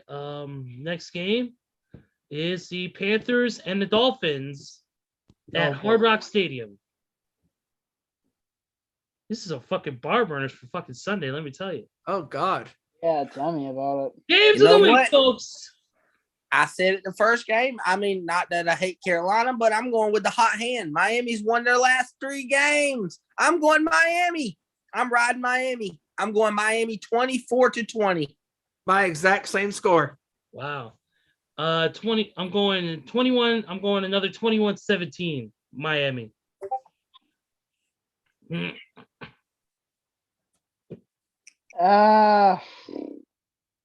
As long as Tua continues his hot play that he's shown off and on throughout the season, Carolina's somewhat stingy defense will not stop him. It doesn't matter if they're second in the nation in defense. They're not going to stop a scrubbing quarterback like Tua. Give me the Dolphins 27-17. Okay, so next one is the Titans and the Patriots at This is Gillette gonna- Stadium. Ooh. This is going to be a great game. This is tough, gonna be a man. great This is game. tough because you got the Patriots who are riding the hot hand, and you got the Titans who are bouncing back from this loss, but it still has an 8-3 record in the entire league, one of the best teams in the league right now. But with the Titans missing so many players due to injury and possibly missing A.J. Brown this week, Mm-hmm. I got to go with what numbers say. And Bill Belichick's proteges are not good against him. I'm going Patriots. I'm going Patriots 28-23. Ooh. I'm gonna go with the Ooh. I'm gonna go with the Patriots in this one, 27-20. Okay. I gotta go with what? I'm gonna go with New England. I'm gonna go 27-24. Wow. Close game. All right, I'm close giving it a one. close game. I think it's gonna be close. Close game. I'm actually gonna go. New England 31-17. Mm. 31-17. Okay. All right. Next game on the docket is the Steelers and the Bengals. Oh. All Brown Cincinnati. Cincinnati all the way. Give me Cincinnati 28, Pittsburgh 10. Wow. Wow. Cincinnati 24. And Steelers, I'll give them a little bit more of an edge, 24-13. I'm gonna go Cincinnati 24-17. Okay. Yeah. I'm not going to show any mercy to Pittsburgh's defense or their offense for that matter. I will say Najee is going to be the bright part of that Pittsburgh Steelers team, but unfortunately, he's going to be the only bright spot. Give me Cincinnati 38-21. Whoa. Okay. All right. Jeez. All right. Wow. All right. The next game, this one's gonna be a pretty good matchup, I think. Two great teams. Oh, Ezra, please. No. don't This do is not a again. joke. I'm being dead serious. Okay, good. I'm being dead serious. Okay. Two great teams, two great scoring teams, great records. Falcons and the Jaguars. Why? Oh my God. Well,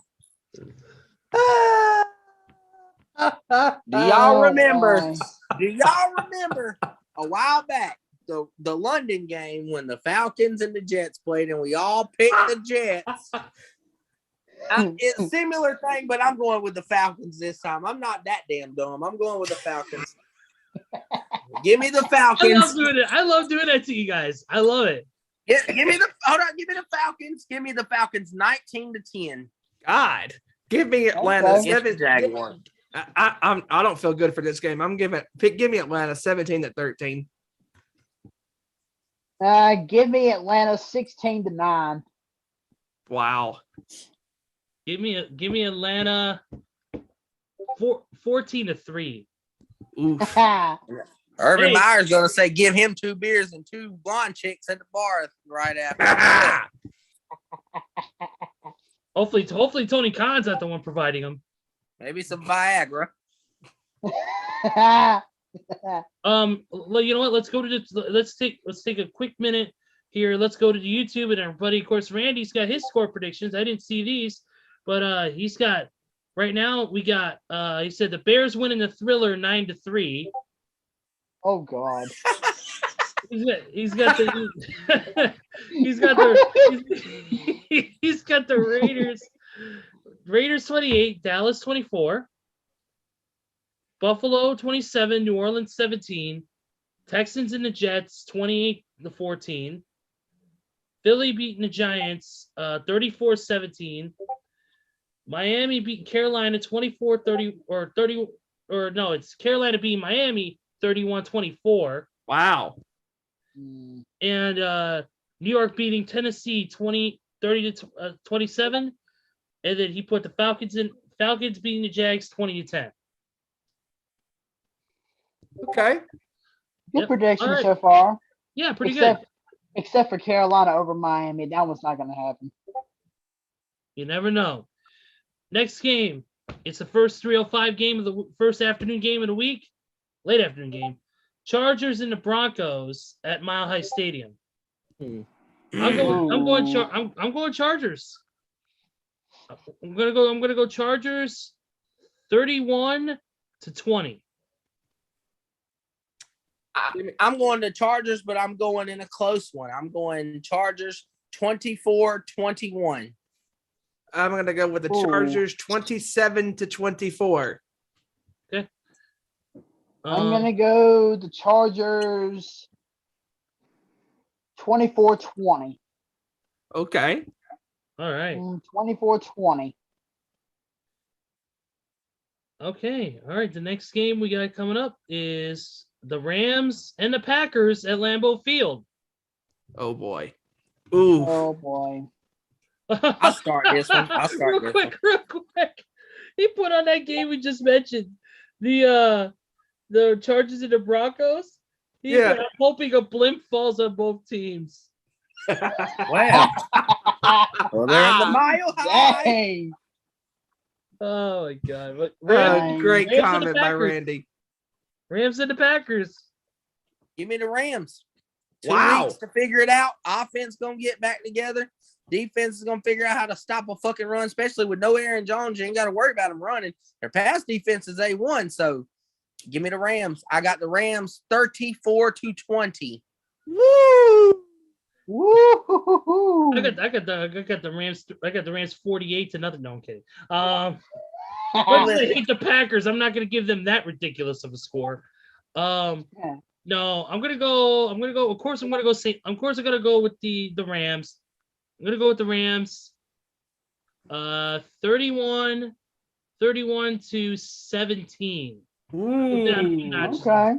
Very same gap, but different scores. Give me LA in this one. 30-23. Okay. Okay. Then Good. I'm gonna go Rams 34-24. All right. 34-24.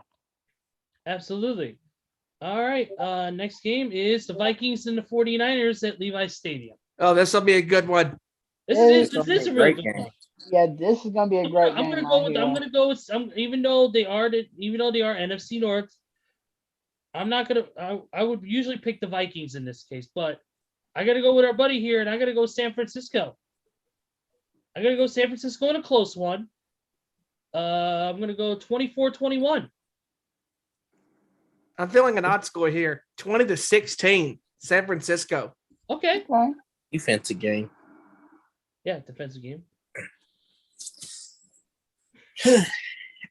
I'm going in a close one. I mean, San Fran's favored by 3 on the odds. I'm gonna say it's gonna be 3. Give me San Francisco 30, Minnesota 27. Game winning field goal. Okay. All right. That's Okay. All good. right. All right, Joe. All right. I'm actually going to go with game-winning field goal myself, but my score is going to be 27-24 San Francisco. Okay. All right, and the Sunday night game, it should be a bar burner, man. One of the better Sunday night games. It's the Browns and the Ravens. Yeah, this should be a close one. 6-5, 7-3. Not bad. Yeah, we're going to see Lamar Jackson come back this week from his supposed illness. He's going to be out there ready to ball. I'm going Ravens 34, Browns. Actually, no, give me 37-24 Baltimore. Give me Baltimore by a game-winning field goal by Tucker, 22-21. Oh, wow. 30-27 Baltimore over Cleveland. I'm going with everybody's going close. I'm going opposite. I think it's a blowout. The way Cleveland's just going downhill, give me Baltimore 34-10. Oof. Wow. Okay, real quick before we move forward on the last game of the week, our buddy Randy has the Packers 38, Rams 24, and Matt Stafford with 2 interceptions in the first 2 possessions again. Mm-hmm. Jesus. Oh. Wow. Hey, Matt Stafford. He put Minnesota 23, San Fran 0. Take that, Kevin. Be realistic. Be realistic. Oh, God. If it's 0, I'm going to be a London fan. We're going to demand a team in London. Hey, he's going to be selling this to you at work, bro. Oh, that was amazing. Jesus. That was great. Oh my God. Holy cow. Jesus Thank Christ. you, Ray, for that one. That was a great laugh. All right. Great. Laugh. All right. Ha ha and hee hee.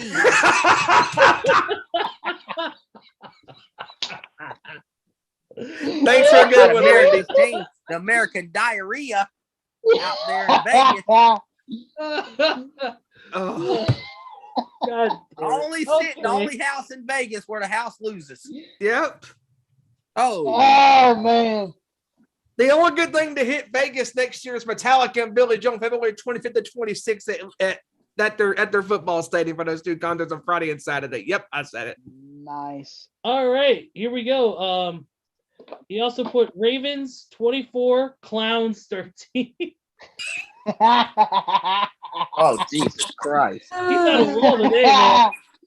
Randy on a roll, baby. Get that man some butter because he's on a roll, as Stacey King would say. Yep. All right, let's final game, Monday Night Football. Seahawks, Washington football team. Whoa, this could be an interesting game. Well, if you're still eating Thanksgiving turkey on the 29th, you can fall asleep to that. Well, you know what? Nah, I'm kidding. It should be decent. I'm going to go with Washington in this game. I'm feeling a little crazy. 23-21. I'm gonna go Going that high. I got Washington. Give me Washington 20-13. Seattle's just not who they once was. They're not going to get there either. I'm gonna go 21-20.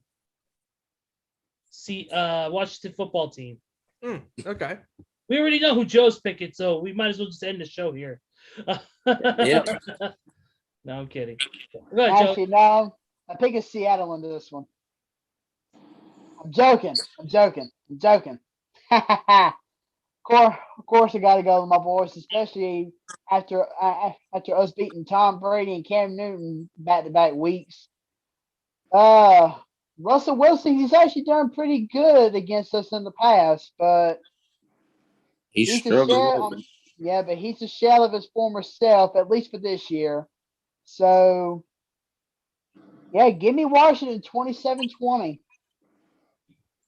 And guys, for what it's worth, let me just add a nice little statistic. DK Metcalf has done changed hair colors, has more hair colors this season than the Seahawks have wins. Just know that. His hair is so loud that if it was a shirt, Russell Westbrook would wear it. No. Hey, I will say though, Seattle is probably only going to get worse as the season goes on because, in case you guys have not seen it yet, Chris Carson is out for the rest of the year. He's going to go and undergo that foot surgery. So, Yep. I wish Chris Carson the best of luck. I wish him a very healthy recovery, and I look forward to seeing him take the field again next year. But as of right now, Seattle's just going to struggle without him. It don't matter if they have Lockett and Metcalf as their receivers. That ain't their biggest problem, though. It don't matter if they would have had an old grandpa at running back. They got the receivers to dominate. It's just their defense sucks so damn bad. They are historically awful. They can't stop nobody. They can't defend the pass. They can't get off the field. And then Russell's got so much pressure on his back coming back from an injury. And it's too much. It's this season, like I said in the previews of the season this year on the show, it's Seattle's downfall year here. Yeah, and hopefully DK Metcalf will keep his actions under control but not start a fight again. He's overrated as fuck to me. Yeah. Let's see I here. believe it. Going back to the YouTube real quick. Let's see if this. We put team with. He put team with no name 24 Seattle 20. Team with no name. The Washington no names. Nice pick, man. Randy, that's awesome. Thank you, brother. Nice pick, Randy. Let's go ahead and move forward to let's do a little bit of NBA talk. Let's get right into it, man. Incident happened the other night between Mr. LeBron James and Isaiah Stewart. And it a nice little forearm shiver, hand shot to the face, accidentally split open Isaiah Stewart during the game, and then an all-out bench clearing motion broke out. Like Steven said, it was 17, almost to the day, 17 years with the famous Pistons brawl. Malice in the Palace took place. Yep. But this was something very different. But this was just a bad altercation between players. LeBron, of course, has been suspended 1 game, which is the game tonight currently going on. And Isaiah Stewart has been suspended 2 games because not only because of the fighting with LeBron, but also because of the way he acted after the first technical was thrown. He continued to push forward, shove people, verbally assault people. So unfortunately, he got a second flagrant 2 technical. And as of this moment, still the Knicks are still beating the Lakers. Absolutely. But Ezra, back to that. Yeah. To that incident, I think LeBron should have got as many games as Stewart, to be honest with you. I don't know the guy personally. I know he has caused trouble in the past, like got into incidents, but like I was listening to the Hall of Fame Jay Williams on ESPN talk, and he's a former basketball player from Duke. And as a former basketball, you know that when you're boxing out, LeBron James did that on purpose. He was mad that we're getting blown out. He threw just a straight elbow and a punch with a closed fist right at the guy's face.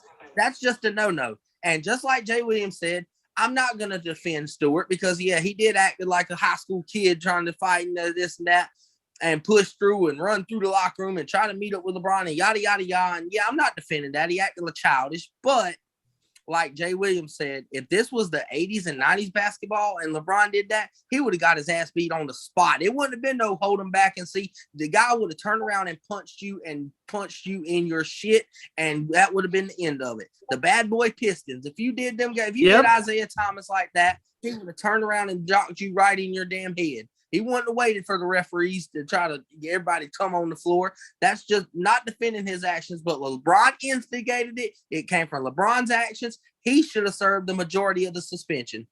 But you know why? It's not going to happen because it's LeBron, because of his namesake, which is bullshit. Yep. Although I think the best part of the game, I think the best part of the whole events that took place is not really the fight that took place during the game. It was Russell Westbrook at the press conference afterwards saying, Oh, I can't believe I was charged with a technical in that game. I didn't do nothing. No, the funniest part about it was when Russell Westbrook went to square up after they came back again, he replicated the Notre Dame Fighting Irish logo. And he looked just like the guy out there throwing his hands up. Good see it. Lord. Hey, Holy put him up. crap. Put him up. Put him up. And do I say LeBron's a dirty player? No, I don't. But just like they said on No. ESPN, just because you're not naturally a dirty player doesn't mean that one play and during that one incident you weren't dirty. You're a dirty player for that, LeBron. Just in that incident, you're dirty. Yep, just in that instinct. Just like when Steven remembers when D Wade dislocated Rajon Rondo's elbow. Yep, game Is 3 D-Wade in a Boston dirty in player? 2011. Yep. Was that dirty? Yes, it was. Very much so. Yep. Absolutely. And of course we can't talk about the NBA without mentioning about the Phoenix Suns.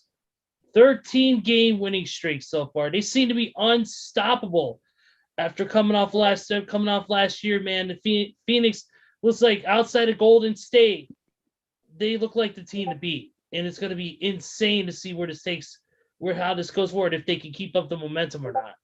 Definitely. I said it just the other day. This could be on a collision course for what I've called for weeks now, a Golden State Phoenix Sun Western Conference Finals, 7 games. Healthy Klay Thompson, Devin Booker, Chris Paul, Steph Curry.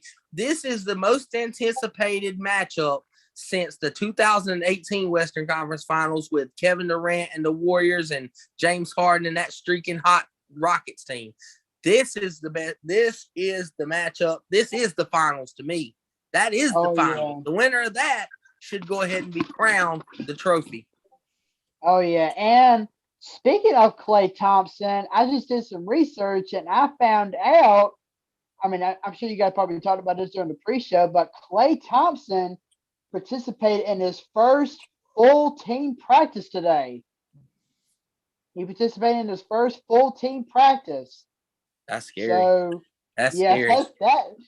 so this could put him on track to return shortly. Well, I would say shortly after Thanksgiving, but at least like the first week or two in December, at least.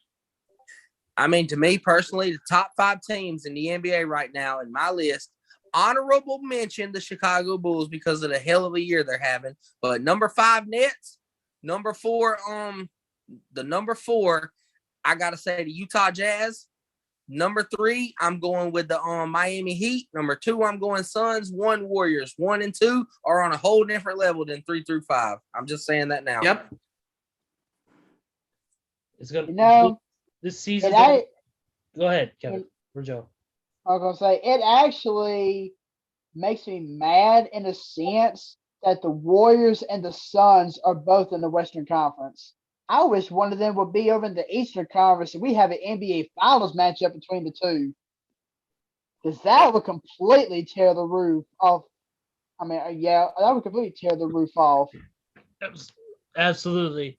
It would be one hell of a series for sure. That could be a 7-game series with some great scoring. Oh, yeah. So I think it would be great. And then we're gonna two more notes, and then we're gonna close the show out. Sad note to start off with is that former Houston Rocket Don Kojic passed away at the age of 82. He was the first ever All-Star in the Houston Rockets franchise, and he was a 12-year NBA veteran. So he was a very big poignant part of the franchise. So, we send our condolences to the family and friends of Don Kojic, and of course to the Houston Rockets franchise as well.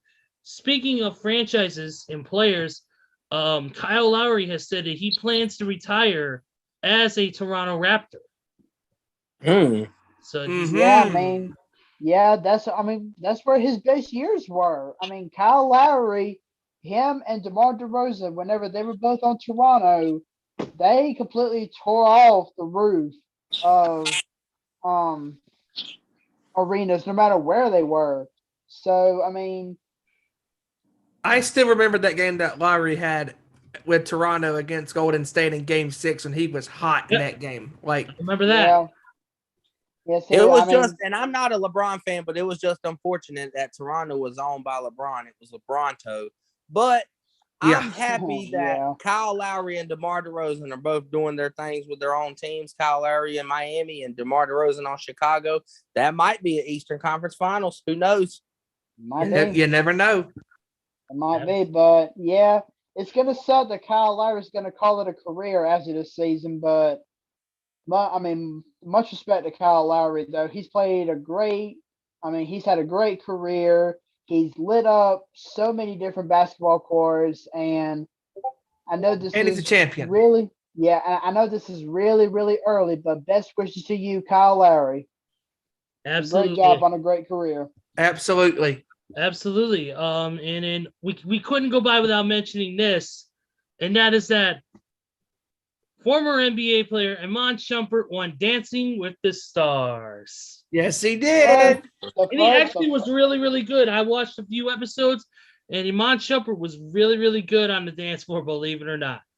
The first basketball player to go on Dancing with the Stars, and he goes on to win the darn thing.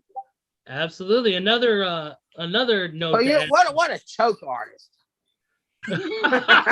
Holy crap. They're telling me he can use his feet to dance, but can't use his feet to play defense. Hey, if that y'all, Oh my if only he could use his dancing skills to find an NBA team to play for again. Play defense. Yes. Kevin has a vendetta against Iman Shumpert, everybody. He's gonna be like that fan that attacked Rollins on Raw last night. Yeah. Oof. Oh, I actually did some research on that, and I found out why that fan attacked Rollins. You guys ain't He gonna took his believe cookies. this. You guys Because a troll account followed, a fake account followed him, and he thought it was the real thing without realizing the blue verified check mark. And so he thought it was Joe Rollins fucking with him. Exactly. And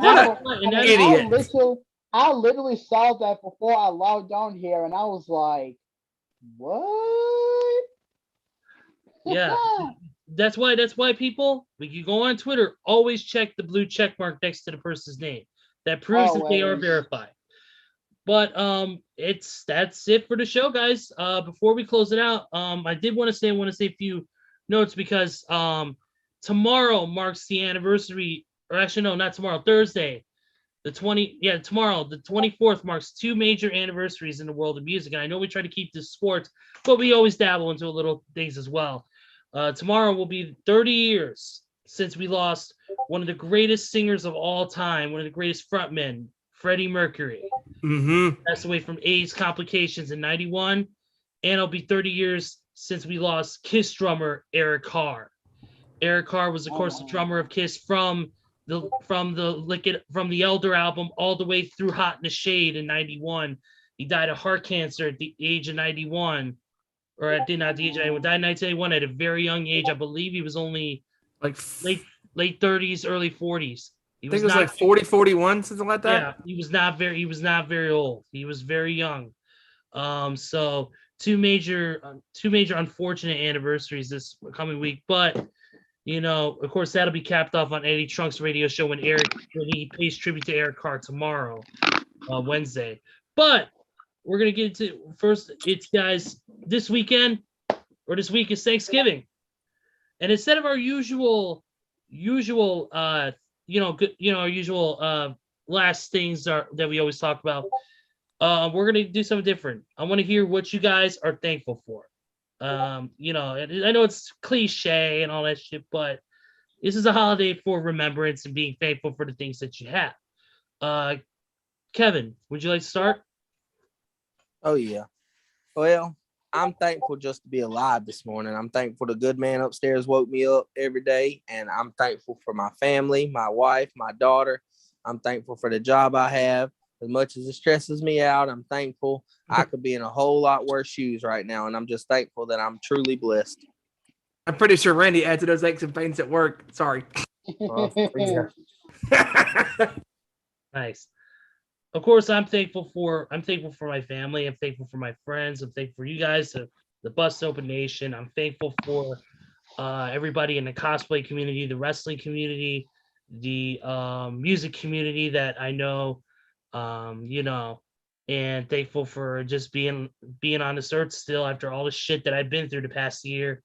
I'm thankful for that, honestly, and thankful that we got three things in our lives that keep us going, and that's football, professional wrestling, music. So there we go. All Who's next? Who's next?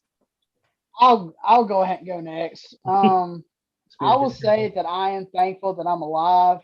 I'm thankful that the amazing man upstairs gave me another great day. I'm thankful for the job that I have, even though it does cause me stress. It is a job nonetheless. I'm Yep. bringing in some money to support my family. I'm thankful for just my family in general. I'm thankful for you guys. I'm thankful that I get to come on here week after week to talk sports and to talk junk with all three of you guys. But most importantly, I'm very thankful for my wife. She has been there every step of the way for me, and I try to do the same for her. It doesn't work out sometimes, but through it all, we have been through so much together, and every day with her is almost like an adventure for me. I mean, I love being with her. She keeps me going. She keeps me smiling all the time. So I'm just really thankful for her. Absolutely. Steven.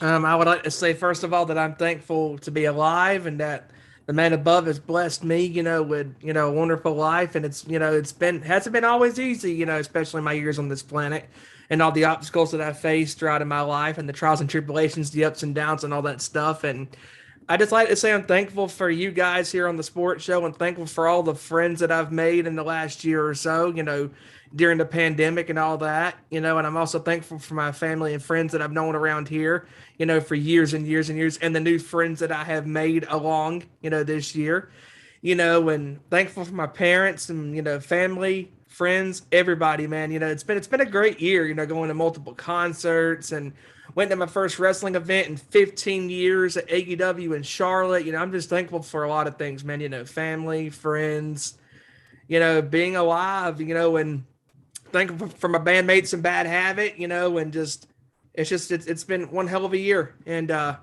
just remember what this holiday's about, everybody.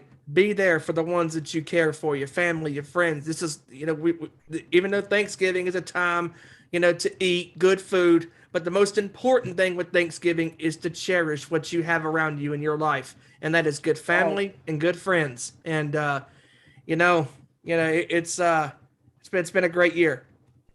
Absolutely, absolutely. And no matter what this holiday brings, and this holiday brings a lot of gratefulness, it brings a lot of thankfulness, it brings a lot of, happiness. But no matter what holiday, no matter what holiday it is with everybody here, no matter if you're sitting at home, whether you're working, whatever, remember there are there are three facts that are always true, or three facts that you will always know is cherish your loved ones, always always be grateful, and that the Detroit Lions, the Dallas Cowboys, and the Jacksonville Jaguars all still suck.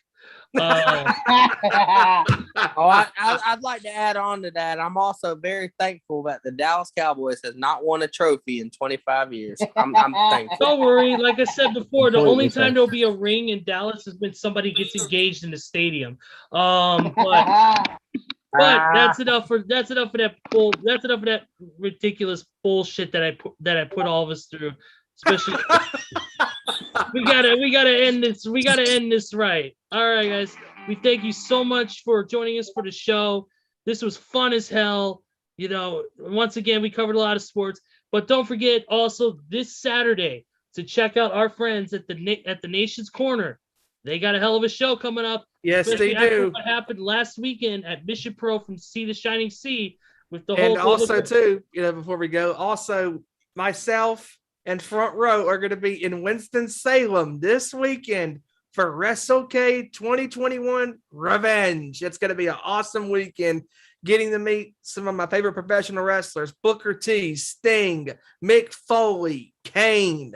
Oh, it's going to be an awesome weekend. It's a lot of great matches. Shout out, Thunder Rosa will be there. Can't wait to meet Thunder Rosa. She's going to be wrestling this weekend against Mercedes Martinez on Saturday.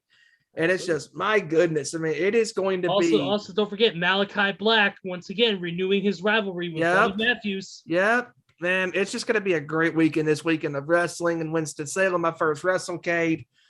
And Tony and Deb and Trenda will have you covered on the Nation's Corner this Saturday night, 7 Eastern, 6 Central, 4 p.m. Pacific. Follow them on Twitter at Nation's Corner, Facebook.com/The Nation's Corner, and YouTube.com/The Nation's Corner. All right, guys.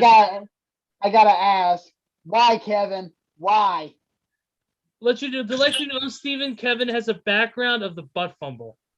Oh my God. Why, Kevin? I guess Why? that's funny. No, because I'm punishing myself for actually picking them fucking trash cans to win last week. So I'm punishing myself. Yeah, that's definitely. Hey, funny. and how fitting that the butt fumble happened on Thanksgiving. Good. It damn sure did too. How fitting. That The was greatest thing that happened to the New York Jets is a Super Bowl III win against the Baltimore Colts in 1969 was the butt fumble in 2002 against the New England Hey, Patriots. speaking of giving away presents out of your ass, holy shit. that was a turkey in its own right. Yes, it was. All right, guys, let's wrap this bad boy up. So, Yes. for Kevin Rorie, for Joseph Thornton, and for my buddy Stevie Wyand, I am Ezra Vickery, and we will see you all next week for another edition of Our Nation's Sports Show. Take care, everybody, and have a good evening. Peace.